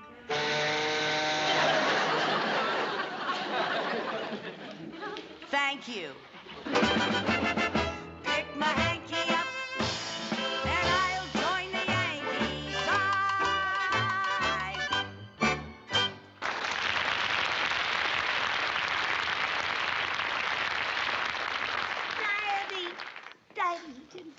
my hand, please. Excuse me, miss.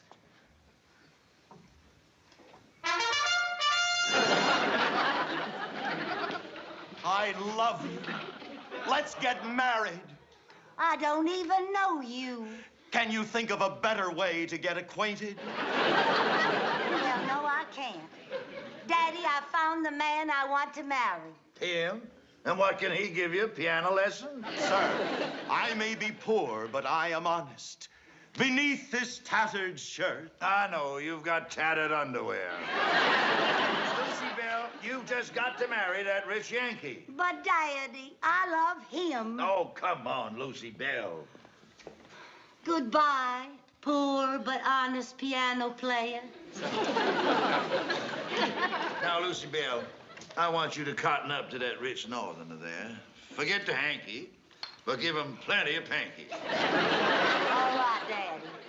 Mr. Conrad Field, I'd like to present my daughter, Lucy Bell.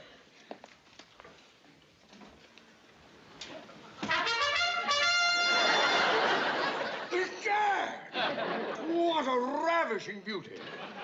Never have I seen so fair a flower of the South. Coochie, coochie, coo.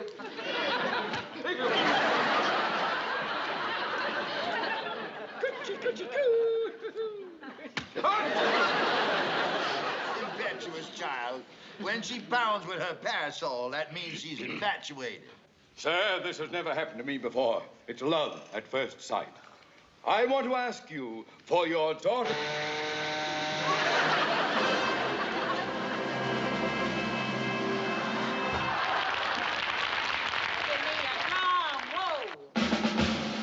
Give me a fanfare. Give me a spotlight. Give me a hand there. Watch out for Steamboat Bessie steaming round the bend. I shake it port and starboard, watch my rudder spin.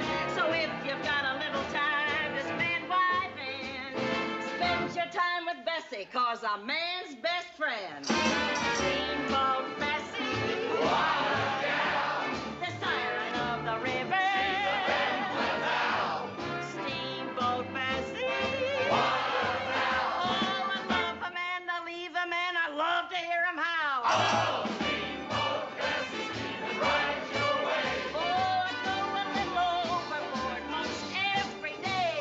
So if you're kind of lonely and you're all at sea, put this little dreamboat right up on your knee.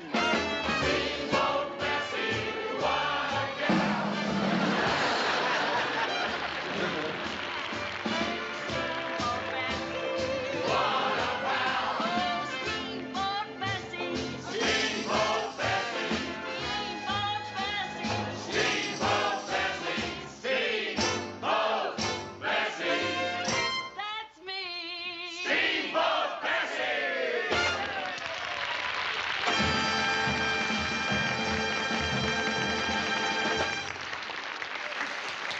Sir, I was about to ask you for the hand of this beautiful flower of the South, but now I have been tempted by the tasty temptress Bessie.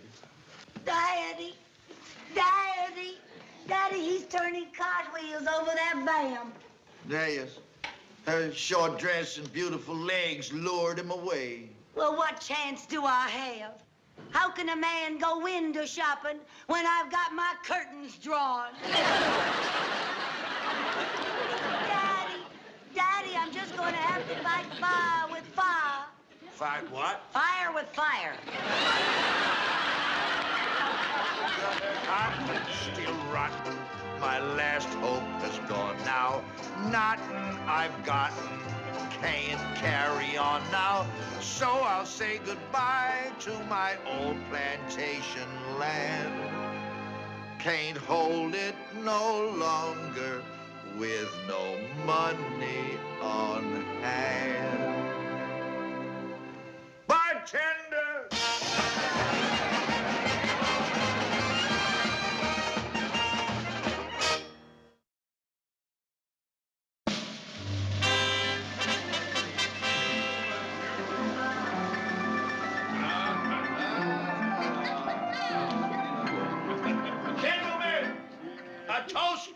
our flag. Long may she wave. To the Confederacy. Oh, yes, Oh, I'm so sorry. I beg. Oh, I'm so sorry. Please sit down. There you are. There we are.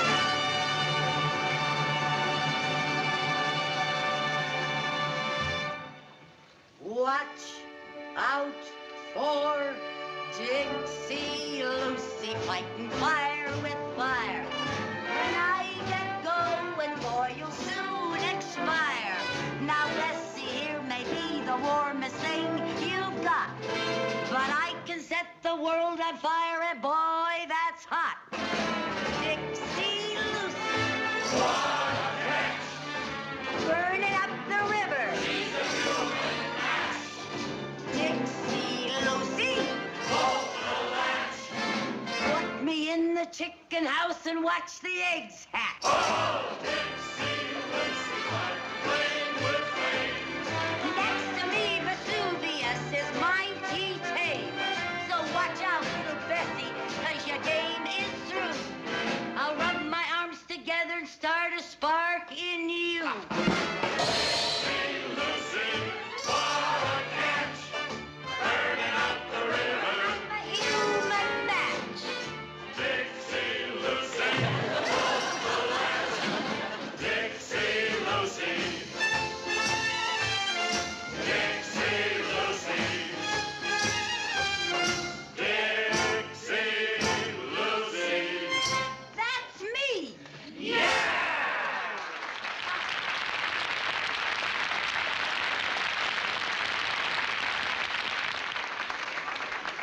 A Southern belle is even more beautiful when she peels.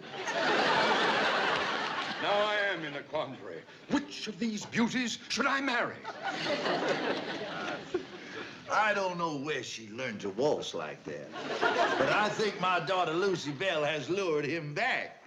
But just to make sure that Steamboat Bessie is out of the competition, I will go dazzle her with a little Southern charm. Hello, Puddin' Face. You know, you and I could make beautiful music together. I doubt that. I heard you sing. Possum Face, look deep into my eyes. Deep into my eyes. Do you get the message my eyes are sending you? Yeah, but you're so broke, it's coming in collect. You got nothing, 'cause your cotton's rotten. But my cotton ain't gonna stay rotten long. You see, if my daughter marries Mr. Field, she'll be wealthy, and so will I. So if you marry me, you'll be marrying a man who's handsome and lovable and wealthy. You're for me, big boy. Wealthy. Sir, there's no doubt about it now. I am asking you for your daughter's hand in marriage. Sir, we haven't even been properly introduced. Oh, I am Conrad P. Fields, and I'm worth $50 million. That's what I call a proper introduction. Lucy Bell. Did you call me Daddy? Sir, you may marry my little Lucy Bell. Ah. Oh, Lucy Bell, if you're going to get married, there's nothing left for me to live for. I'm going to throw myself in the river. Goodbye, cruel world. Wait! Sir? That tattoo! What tattoo? That tattoo! What is your name, boy? Sir, I have no name. I am known only as the poor but honest piano player. You have a name now. That tattoo is my family coat of arms. You are my son. Your son? Yes. You were stolen years ago by the gypsy. Daddy boy!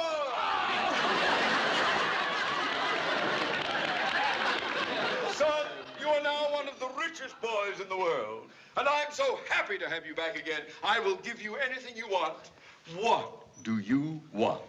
Oh, Daddy. Oh, more than anything in the whole world, I want to marry Lucy Bell. Lucy Bell, you're asking me to make a great sacrifice, but for you, what do you say, Lucy Bell? What do you say, Lucy Bell? You've been my only true love, rich but honest piano player. Oh, Lucy Bell. And once we're married, let's do what I've always wanted to do. What's that? Go somewhere and found a town. That's what I've always wanted to do, found a town. Let's find one and found it. But what'll we call it? Oh, I don't know. We'll think of something. Welcome to the family. Congratulations, my boy. By the way, what's the kid's name? Danfield. Oh, what a wonderful name for a town. Danfield. We'll call our town Danfield. How about that? Things will be happy in Danfield. Things will be so merry. We'll fill up the nation with our population. We'll start it with you and with me. People will move into Danfield. There's no other place they would be. Things will be dandy in Danfield. Dan, dan, dan, dan,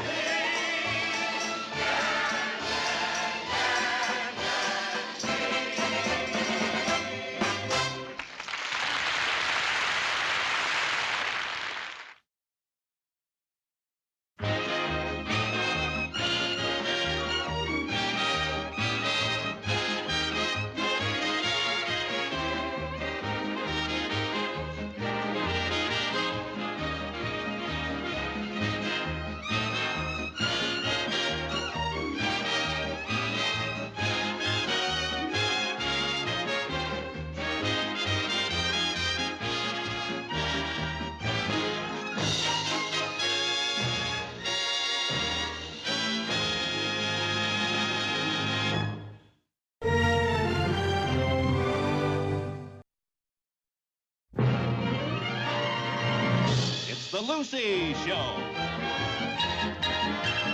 Starring Lucille Ball.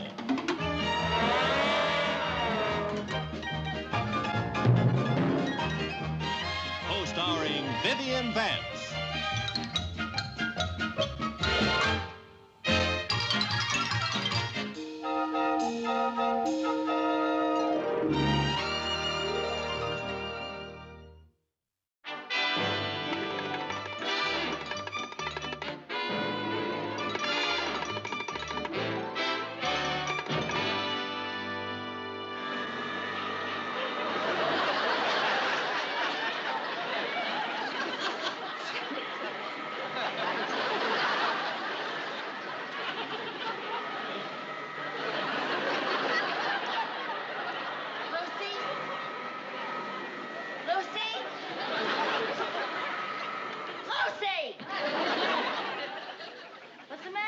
You were being electrocuted.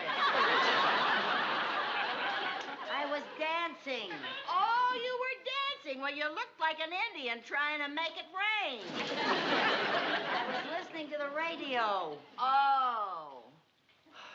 You got some lipstick on your nose. Oh, dear. You got some on your ear, too. Oh, must have put my makeup on in a hurry. Don't you look in the mirror? In the morning? Are you kidding? I used to hate to look in the mirror in the morning, but I got over it. How? Well, now that I don't see so good anymore, I don't look so bad. That's funny. I know what you mean. And now, ladies, our morning magazine of the air turns to the beauty page. You know, maybe our worries are over. Lady Cynthia is going to announce a new scientific beauty discovery today. And now, here is Lady Cynthia and her beauty tips. Good morning, ladies. How would you like to have your biggest beauty problem behind you? That's where mine is now. Visit the new beauty salon of Dr. Hugo Fleischer, the famous Viennese beautician.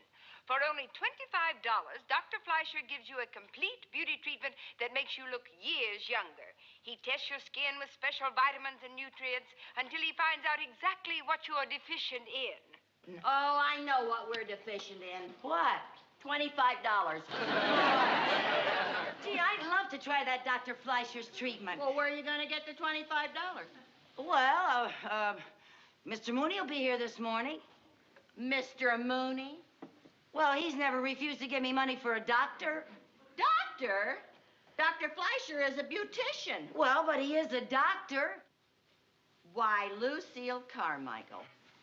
Well, at least it's the truth. It's about the least truth I ever heard. Oh, Mrs. Carmichael. It's Mr. Mooney. Look, I'm going to tell him that I'm going to go to a doctor for a checkup. Viv, do I look run down? How do I know? I never saw you at your peak.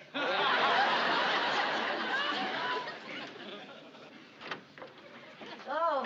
Good morning, Mr. Carmichael. Good morning, Mr. Mooney. Sorry I took so long answering the door, but I just don't seem to have any pep lately. Oh, I'm so sorry. Well, in that case, I won't hold things up. I just dropped by to give you your weekly allowance check. Oh, thank you, Mr. Mooney. And will you please write me an extra check for $25? No, not even with invisible ink. Now, Mrs. Carmichael, I've told you time and time again, I will give you no more money. But it's not for me, Mr. Mooney. Just make the check out to Dr. Hugo Fleischer. Mrs. Carmichael, you haven't even spent the money I just gave you. Now, you have no idea of the value of a doctor. Yes. Yes, I thought I'd go for a checkup. Oh, well, for a thing like that. Well, of course. Yes, indeed. I hope you're not ill. Oh, no, it's nothing serious. I've just been feeling a little run down lately, that's all. Well, you know what they say, an ounce of prevention is worth a pound of cure. Very sensible, very sensible. I wish I'd become a doctor now that they're getting $25 an ounce.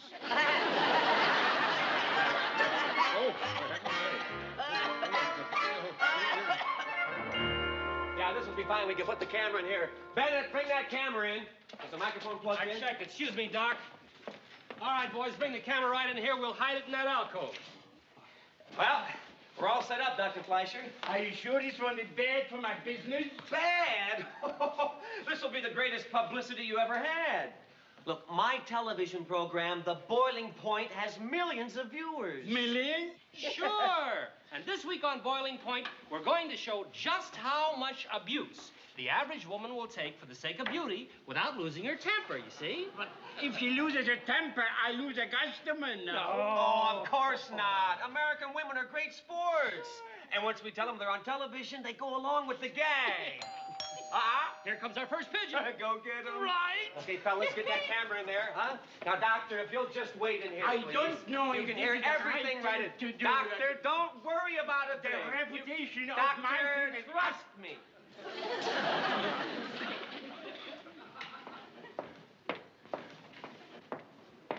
Right this way. Thank you. Herr Doctor. Good morning. Oh, good morning, Doctor. May I help you? Well, yes, I'm Mrs. Carmichael, and I heard on the radio about your wonderful beauty discovery, and that for $25 I could get a beauty checkup. Do you have an appointment? No. Do you have $25? Yes. Then you have an appointment. Thank you. My assistant Hans will seat you. Thank you. Please, sit right here. Oh, okay. Here. Sit down. Now, what is your problem? Well, I don't really have a problem. I just want you to make me look pretty. She wants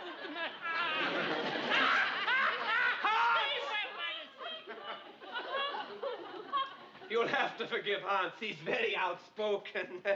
So you want me to make you look pretty, huh? Yes, sir.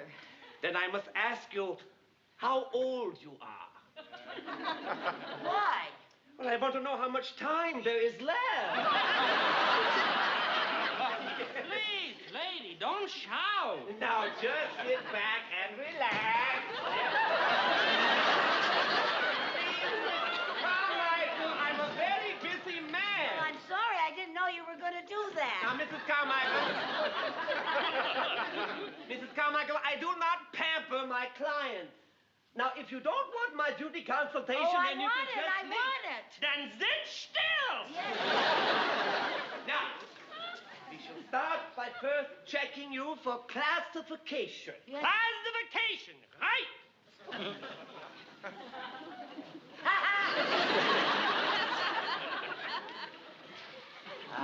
Aha!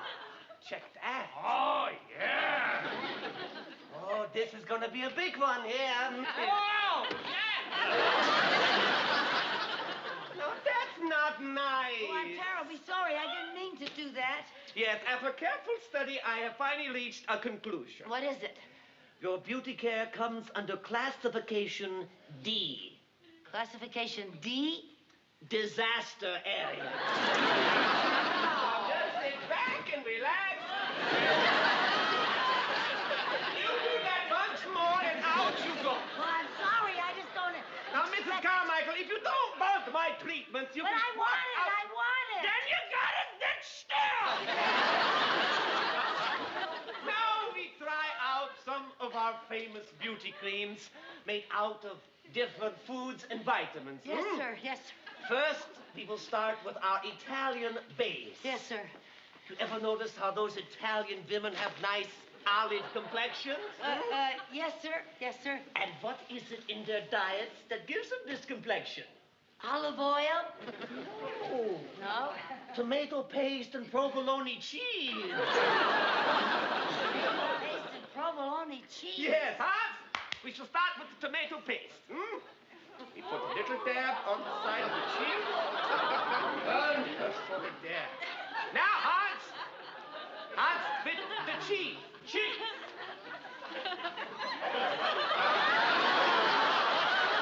Already the pores are nourishing themselves, huh? Do you feel anything? No, but I can smell the provolone. Now we try our protein. Huh? What's that? Tuna fish.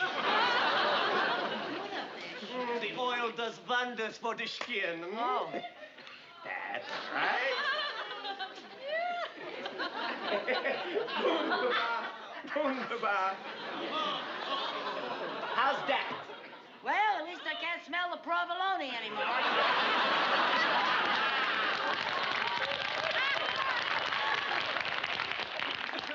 And now, our most famous combination formula, guaranteed to give every woman a peaches and cream complexion. Oh, what is it? Peaches and cream. Oh, well, that makes sense. Hans, first the peaches. Peaches. There we go.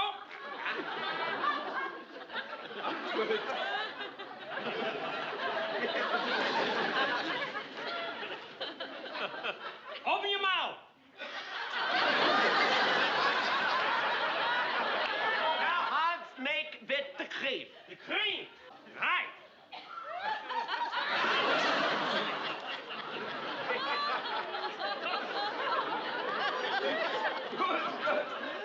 One more time, Hans. One more time. One more time. All right.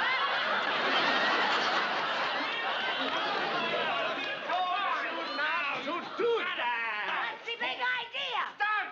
Stop, gentlemen, stop! Now, there's nothing to get upset about, Dr. Fleischer. Dr. Fleischer? This joke has gone far enough. Joke? Yeah, sure, it was all a joke. You see, we were just... It was a Yeah, joke. it was a joke. No, wait a minute. Mrs. Carmichael, that's not a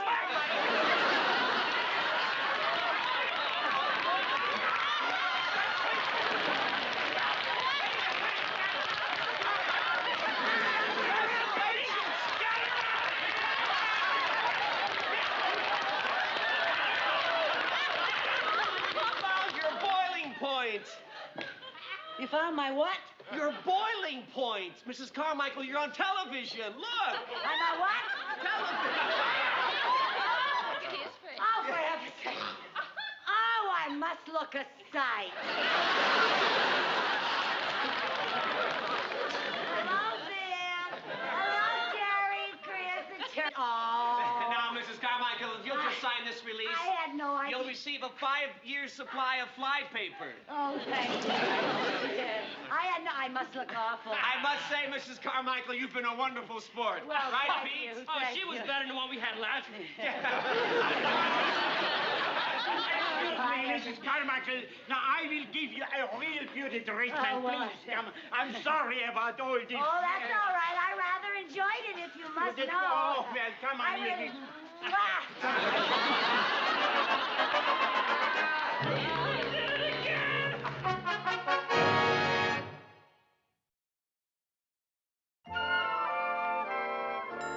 Lucy, you look absolutely beautiful. Oh, Viv, stop exaggerating. Even Dr. Fleischer can't make a silk purse out of a sow's ear. He did, too. Oh, Viv, do you really mean what you said? Yes, for the 10th time, you look absolutely beautiful. Well, I think it's the best $25 I ever spent. You mean it's the best $25 you ever wheedled out of Mr. Mooney? And you got a 5-year supply of fly paper. Yeah, how about that? That's something. I'll get it.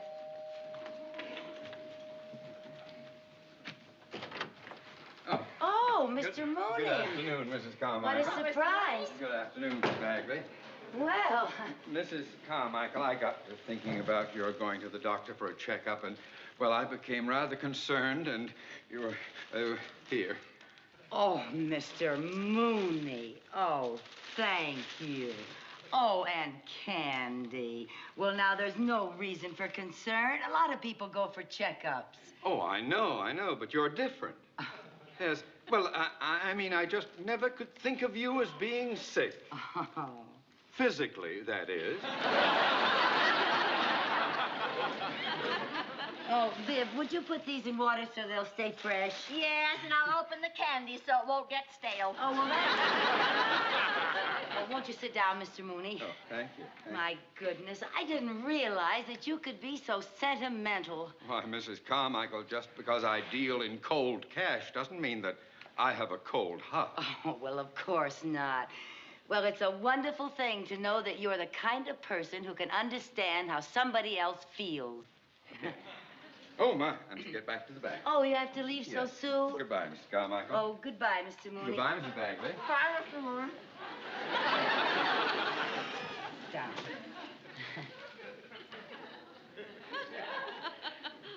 Mrs. Carmichael, Yes?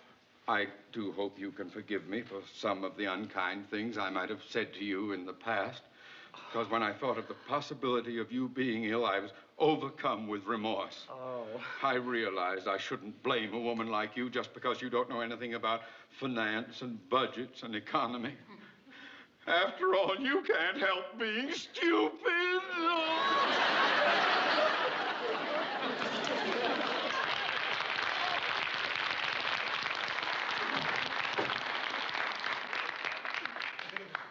You know, Viv, Mr. Mooney does have a good heart. I wonder how good his heart will be if he finds out that Dr. Fleischer's a beautician. Suppose he sees you on television. Yipe! He can't see me on television. What am I going to do, Viv? Well, you're just going to have to keep him from showing the show, that's all. I got to go see that Mr. Patterson right away. Yeah, you go see him now, Lucy. Come on, you better hurry, too. Now, if he gives you any arguments, you stick up for your rights now. Tell him that you will sue him. Oh, I wouldn't want to do a thing like that. I want to be real nice, Viv. You know, you can catch more flies with honey than you can with vinegar. Who needs honey? We got a 5-year supply of fly paper.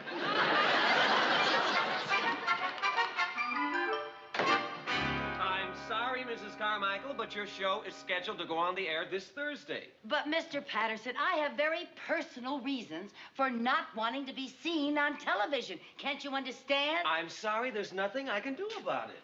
Oh. If there's nothing you can do about it, then I am going to get a lawyer. Lawyer? Yes. Oh, wait a minute. Remember this piece of paper? What's that? It's our signed agreement for your appearance on our television show. I signed that? You sure did.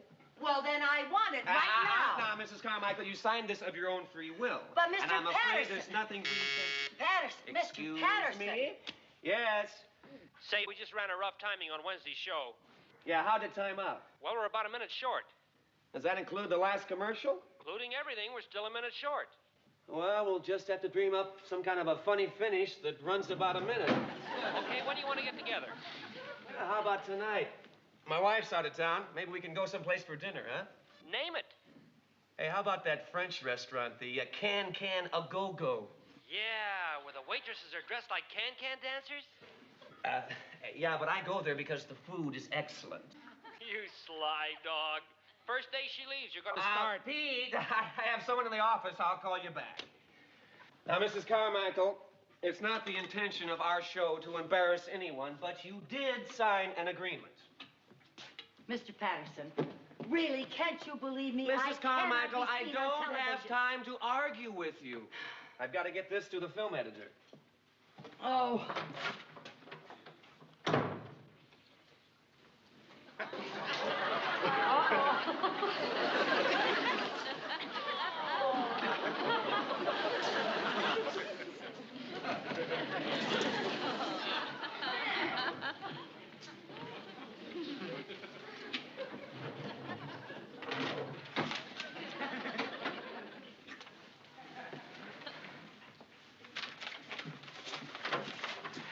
Oh, you still here, Mrs. Carmichael? I was looking for my gloves. Oh, don't forget to watch the program. I'd like to hear from you after the show. Oh, well, you may hear from me before the show. Hey, Pete, remember that Mrs. Carmichael? You mean the kooky redhead in the beauty shop? Yeah, I just got some more film on her. Stealing back her agreement. What? Why, that's the sneakiest thing I ever heard of. How dare you do a thing like that? How dare you do a thing like that? Again. You found what again? Your boiling point. Oh. Good work, fellas. Well, you may think you have the last laugh, but you cannot put me on that program without my written permission. And I have that. And our legal department has 12 photostatic copies. Oh, we got it again!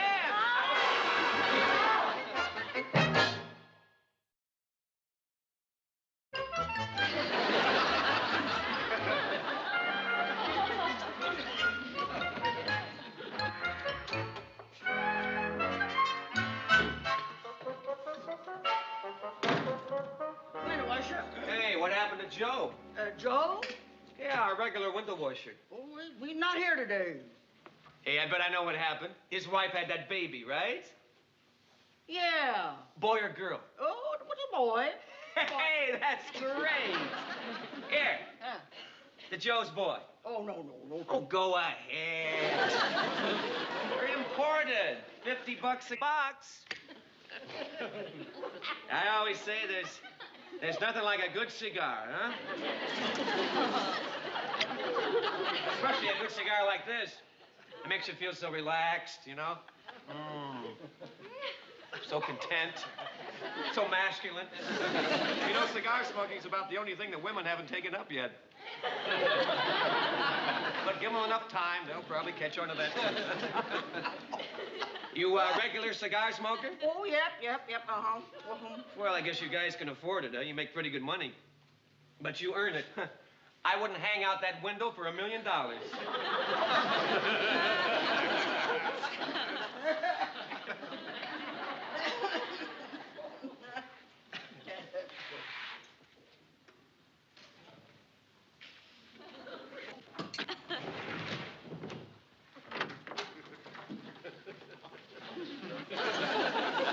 Bonjour, monsieur, bonjour.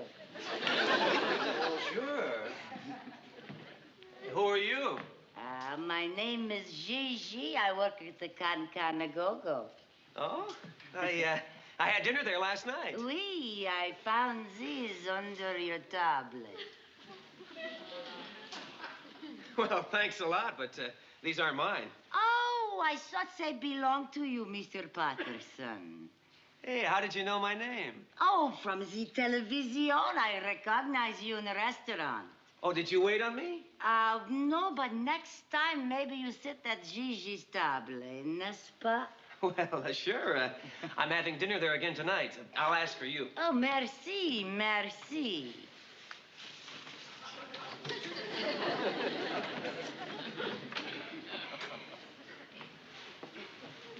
You know, Mr. Patterson, you're even more handsome in person than you are on television. Well, thanks a lot. Would you like a cup of coffee? Oh, c'est magnifique. How do you like your coffee? Noir or au lait? How's that? I guess my French isn't very good. Ah, well, we can't be good all the time, can we?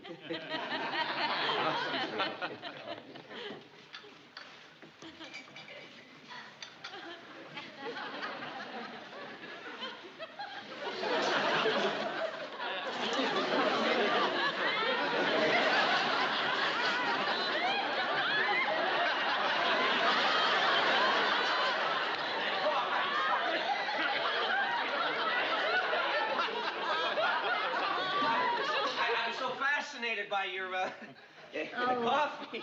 Oh, you like? Well, then maybe you get Gigi on TV, huh? Well, I sing. Oh? Yes, when love comes in and takes you for a spin. Oh, la, la, la, c'est magnifique. When every night your loved one holds you tight. Oh, la, la, la, oh, c'est magnifique. Oh, la, la, la, oh, la, la, la. Ooh la la la. Love walks in. Turnabout is fair play. You! Yes. And now let's see how much of a good sport you are. Mrs. Carmichael, this is the worst trick, the most unethical thing I've ever heard of. Congratulations, we just found your boiling point. Mrs. Carmichael, look, if my wife sees that picture, I mean, I just couldn't... Exactly. Well, she won't understand what... Yeah, I know. All right, you win. Here's the film we took of you. Thank you. Now give me the picture you took of me. We can't. Well, why not? Because there's no film in the camera. Film? You mean you didn't take a picture of me? Of course not. That wouldn't be nice.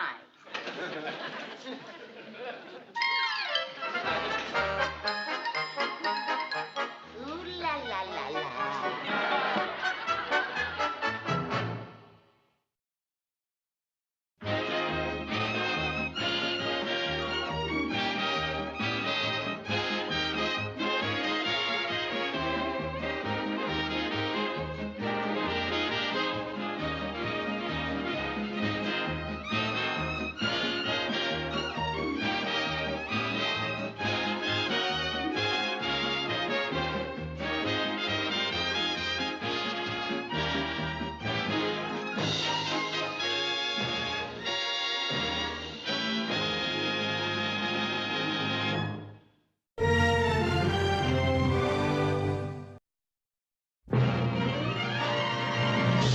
The Lucy Show.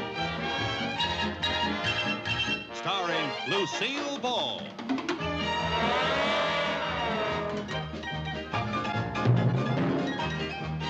Co-starring Vivian Vance.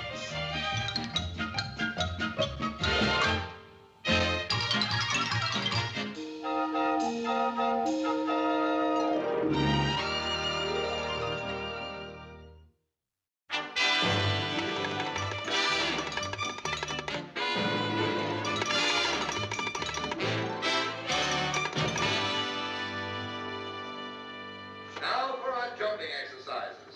Stand with your legs together. You ready? Because here we go. Legs apart, together, apart, together. Oh, that's fine. Now add the arms apart, together.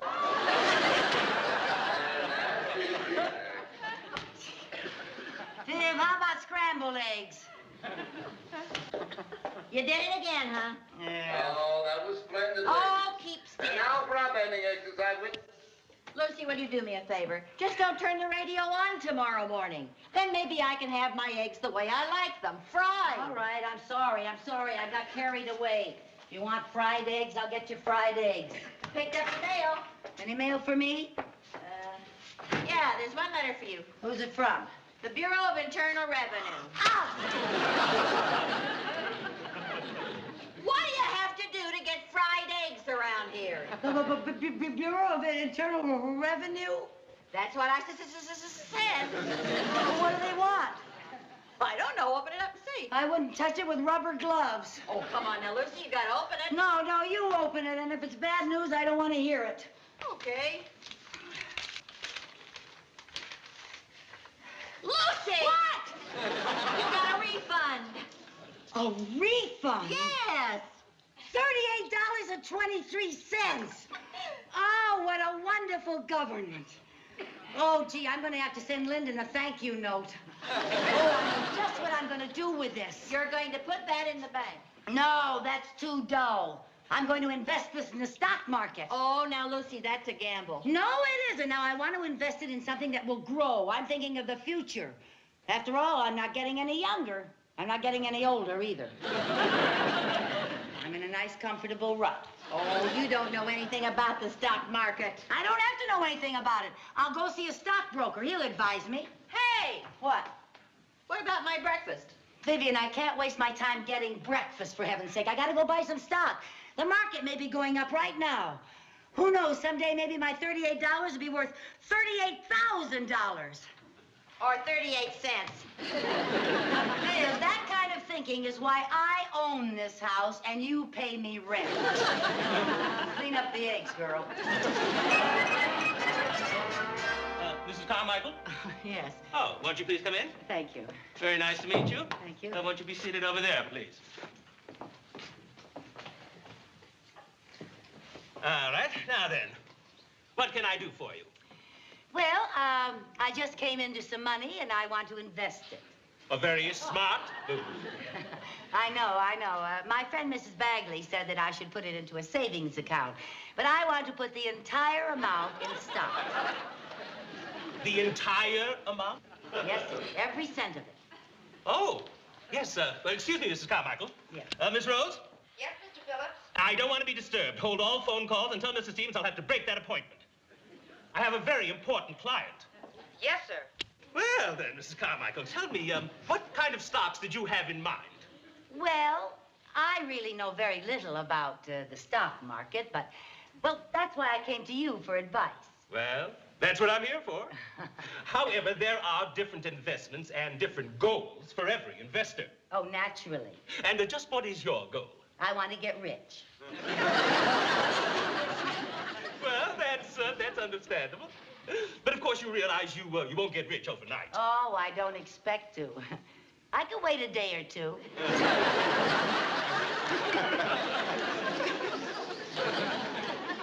Are you all right, Mr. Phillips? Well, I'm not quite sure, Miss Carmichael. Let's get serious for a moment, shall we, Mrs. Carmichael? Now, in order to get a maximum amount of security with a minimum of risk, I would suggest that you diversify. Oh, that sounds wonderful. Just wonderful. What does it mean? It means that you don't invest all of your money in one company. You buy different things, like railroads or automobile companies or electronics. Oh, fine. I'll take a railroad, an automobile company, and electronics. All three? Why not? Oh, well, that'll make an excellent portfolio. Oh, that reminds me. Miss Rose? Yes, Mr. Phillips? I want you to order a special briefcase for Mrs. Carmichael in which she can keep her stock information. The embossed leather type with her name imprinted on it. Oh.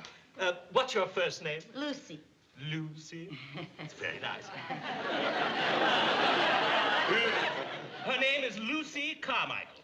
Oh, and I want that in gold lettering. Gold lettering? Oh, in that case, perhaps you should put Lucille. Oh, would you, Miss Rose, would you make that Lucille? Yes, with 3 L's. 3 L's? Yes, 1 at the beginning and 2 near the end. Did you get that, Miss Rose? Yes, sir. 3 L's. 3 L's. Then now, let's see, Miss Carmichael, how many shares of each company would you like? Well, as many as I can get. Well, just how much do you have to invest? $38.23.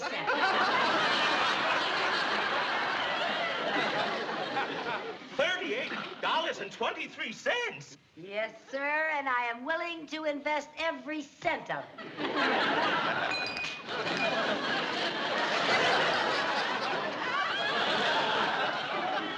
Are you sure you feel all right, Mr. Phillips? Oh, fine.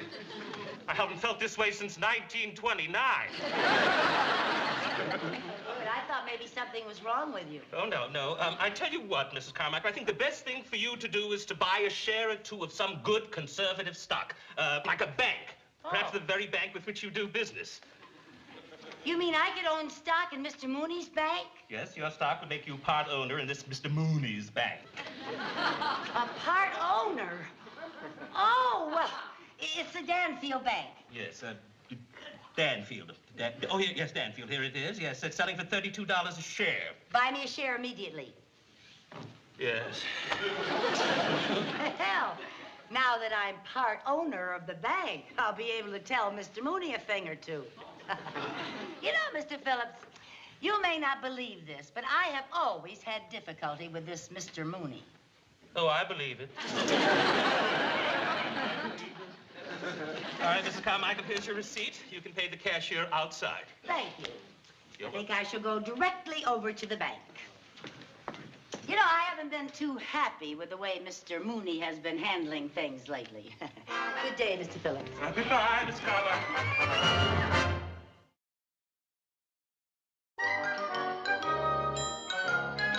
Good morning, Mrs. Carmichael. Morning. How are things going? Fine. Well, I'm very happy to hear that.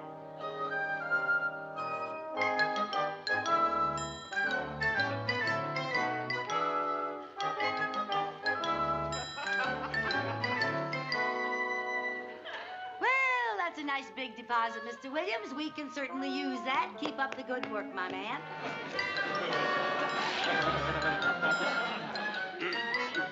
Can I help you, Mrs. Valance? Oh, no, thank you. I'm just making out this withdrawal slip. A withdrawal slip? You mean you're taking money out? Oh, you shouldn't do that. You'll only spend it and you'll hate yourself in the morning. Now, if you need money, you just go to a finance company.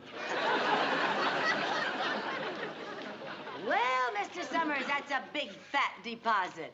If I ever get to the head of this line. Yeah, well, now don't you worry about that. Just step right over here. Would you take care of Mr. Summers immediately, please? You shouldn't do this, Mrs. Carmichael. Well, of course I should do that. I happen to be one of the new owners of the bank. You're an owner of this bank? That's right. Bye.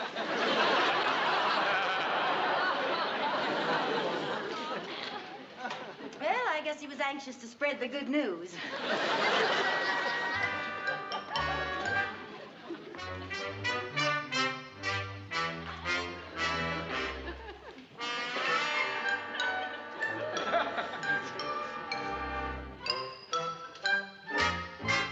Stick 'em out!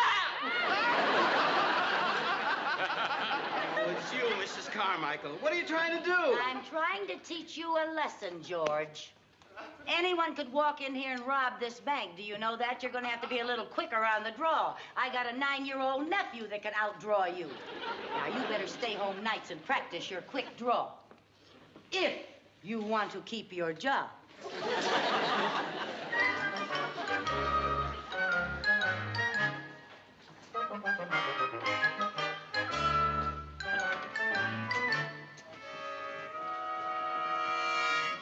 Mr. Mooney, would you initial this, please?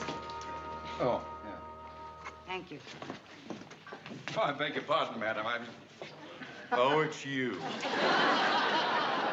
It's 11:30. Where have you been? Well, as a matter of fact, I was in the boardroom. I was tallying up something. What concern is it of yours? Well, now, that's not a very nice way to treat your business associate. Now, look, I don't have any time. My business associate? That's right, Mr. Mooney. You'll be happy to know that I have bought stock in your bank, and I am now your partner. What do you think of that? I think I'll kill myself. You're kidding, Mrs. Carmichael. Please tell me you're kidding. No, I am not kidding. The government gave me a big refund on my income tax, and I put it all in your bank stock. Why would my own government do this to me? What? Lyndon. Mr. Mooney, now that I am part owner of the bank, I want you to rest assured that I am going to do everything I can to help you. You really know how to hurt a guy, don't you? You don't like me. That is a masterpiece of understatement. Now, Mrs. Carmichael, I'm very busy. I don't want to talk to you. I don't want to talk to anybody. Danfield Bank, Mrs. Carmichael, stockholder speaking. Well, I'm sorry, Mr. Mooney doesn't want to talk to anybody. Why did you do that? You said you didn't want to talk to anybody. Who was it? Oh, somebody named Bainbridge. Bainbridge? Well, he's the chairman of the board. I've got to get it back. Well, what number it is? Get your cotton-picking fingers off that telephone!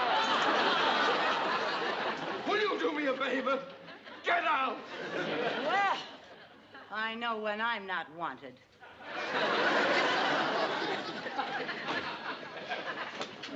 Hello there. Hi. Where have you been? I came just as soon as you called. Lucy, did you really buy stock in this bank? Yes. What's the matter with you? Oh, it's Mr. Mooney. Even though I'm a stockholder, he won't let me help him. Oh, he's just like my ex-husband. All men are like that. They don't think women can do anything. No, they want all the credit. We have the babies, they pass out the cigars. Well, I'm not going to give up this easily. As a stockholder, I have an investment to protect. Come on. Yes, Mr. Bainbridge. I know that Dr. Kurtzman represents $1 million research foundation. Well, I've tried to talk to him about opening an account, but he's a very difficult man to see. As a matter of fact, he's quite peculiar. Yes. Oh, I think of something, sir. Yes, sir. Yes. Goodbye. Mr. Mooney. Oh, it's you two. The Lady Wolf of Wall Street and Typhoid Mary.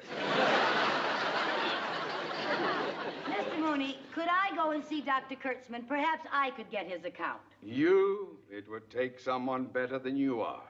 Dr. Kurtzman is no ordinary person.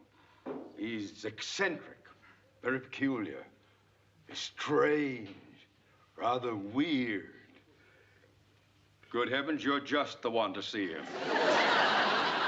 Oh, you have so much in common. Well, then can I go? Yes. Oh, good. But Okay. don't do anything to antagonize the doctor. No matter how eccentric he seems, you be agreeable. Yes, sir. All right, Yes, after the bank closes, I'll come along. All right. Yes, to finalize the deal, I hope. Okay. Don't you worry about a thing, Mr. Mooney. No.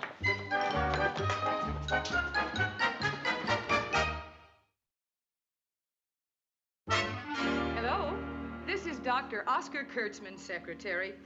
We were wondering when... Oh, they're on their way over? Thank you very much. Oh, Doctor. Yes. I just talked with the university. The volunteers for your experiment are on their way over. Good. Today is the day of the great experiment. Doctor, just what form is this experiment going to take? You seem very interested in what I'm doing here. Doctor, I work for you. Don't come to me with your problems! Doctor, I must know what the experiment is about if I am going to assist you with it. Very well. We will be utilizing techniques that are called in the common primitive English word hypnosis. Oh. Now, that must be the volunteers. Go quickly, Miss Thompson. Get them in. Yes. Send them in quickly. Schnell. Right this way. Hello. How do you do, ladies? How do you do? Hello. I am Dr. Kurtzman. How do you do? And you must be the volunteers, yes? Well, yes, you could say that. Good. But wasn't there supposed to be also a man? Well, I believe there'll be a man over later. Good. Miss Thompson, close quickly, please. The drapes, the blinds, everything. I lock the door.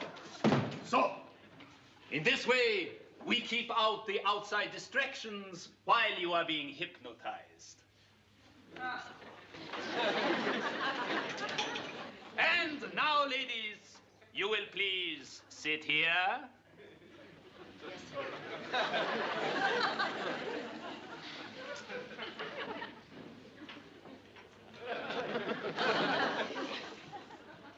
Now, you will watch this, and soon you will fall asleep.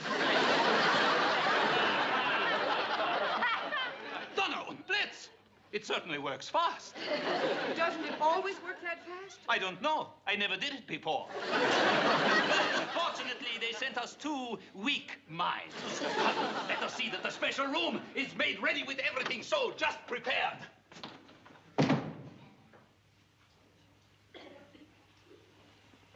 Viv? What? You weren't hypnotized, were you? I'll say I wasn't hypnotized. Now I'm going to get out of here, No, Lucille. Viv, now listen, we gotta pretend to be hypnotized or we won't get the account for the bank. Now, please. That will be...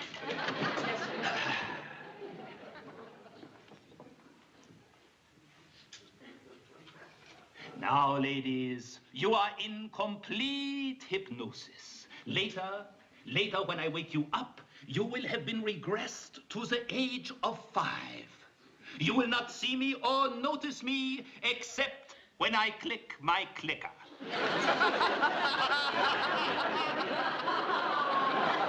And you will obey me when I click my clicker. Now, open your eyes. Stand up.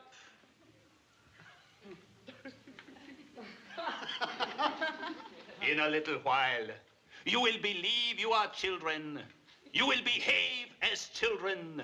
You will be children. Now, Miss Thompson, take them out and get them ready. Come this way.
The male volunteer. I will go and get him ready. You stay here and take the notes.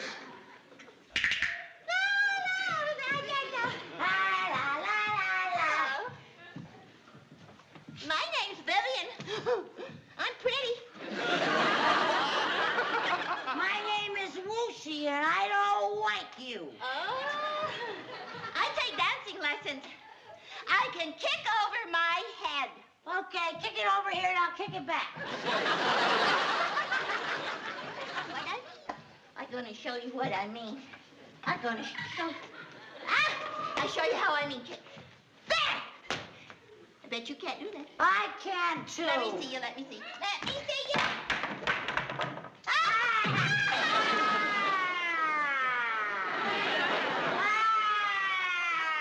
I broke my winter cedar.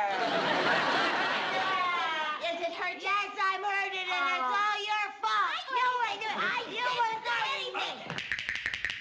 Children, I do not want you to fight. I want you to be friends and have fun.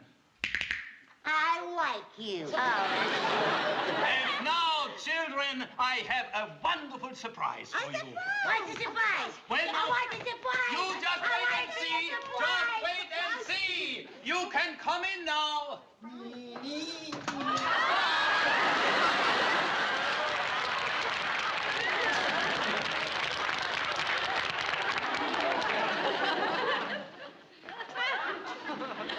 Why you fellas dressed like that? Us fellas is girls. My name is Woosie. How old are you? I's 5. I'm only 4. She's 6 if she's a day. Wait. What's that under your nose? That's a mustache.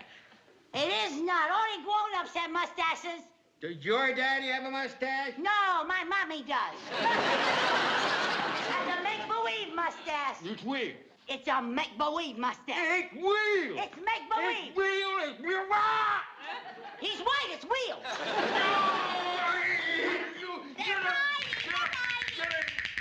Children, I told you no fighting. Now, the next thing we will do is...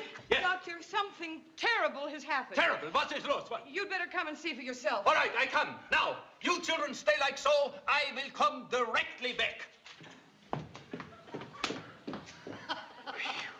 Oh, boy. It's lucky we were good at playing statues when we were kids. I'll say, I almost died when he came in on Mr. Bully. You were very funny when you came through the door. Everything's going swell, don't you I'll think? say it is. You could fool anybody, I'll Mr. say Mooney. it Mr. Mooney? Mr. Mooney, my goodness, he's really hypnotized. He's stiffer than Dean Martin.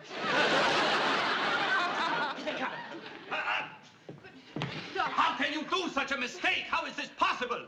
I want to ask you its first bar. Now, I have to do once again the whole experiment. All right, you go back with the others. I will finish up here. Yes, Doctor. Now, children, listen to me carefully. When I click my clicker, you will become once again adults and forget all that has happened here. Oh. What in the world are you doing in those outrageous costumes? Look who's talking, little Lord Fauntleroy. Oh, good heavens. What is the meaning of this? Sir, please, all of you, understand I mistook you for volunteers for my experiment. Well, I happen to be the president of the Danfield Bank. Well, you look more like the president of a piggy bank. Mrs. Bagley, please. Now, Doctor, I came over here to talk to you about doing business with my bank, and you've made me look like a fool. Mr. My lawyer will call on you. I will sue you for every penny you have. Mr. Mooney, Mr. Mooney, I beg of you, sir, to make amends. I will do all of my banking business with you. I give you my word. I'll take it. Oh, thank you, Oh, that's sir. very good. Oh, they sure settled that case out of court, huh? Oh, well, thank you, and you are all so kind and understanding. Thank you. Goodbye. And so, the experiment goes on. We did it! We did it! We got it! You certainly did. And to show my appreciation for your help, I'm going to see that you get a fitting reward. Oh, what are we gonna get? What are we gonna get? I am going to buy us all ice cream cones. We're gonna have ice cream. Here we go to the ice cream store, the ice cream store, the ice cream store. Here we go to the ice cream store, in the morning. Here we go to the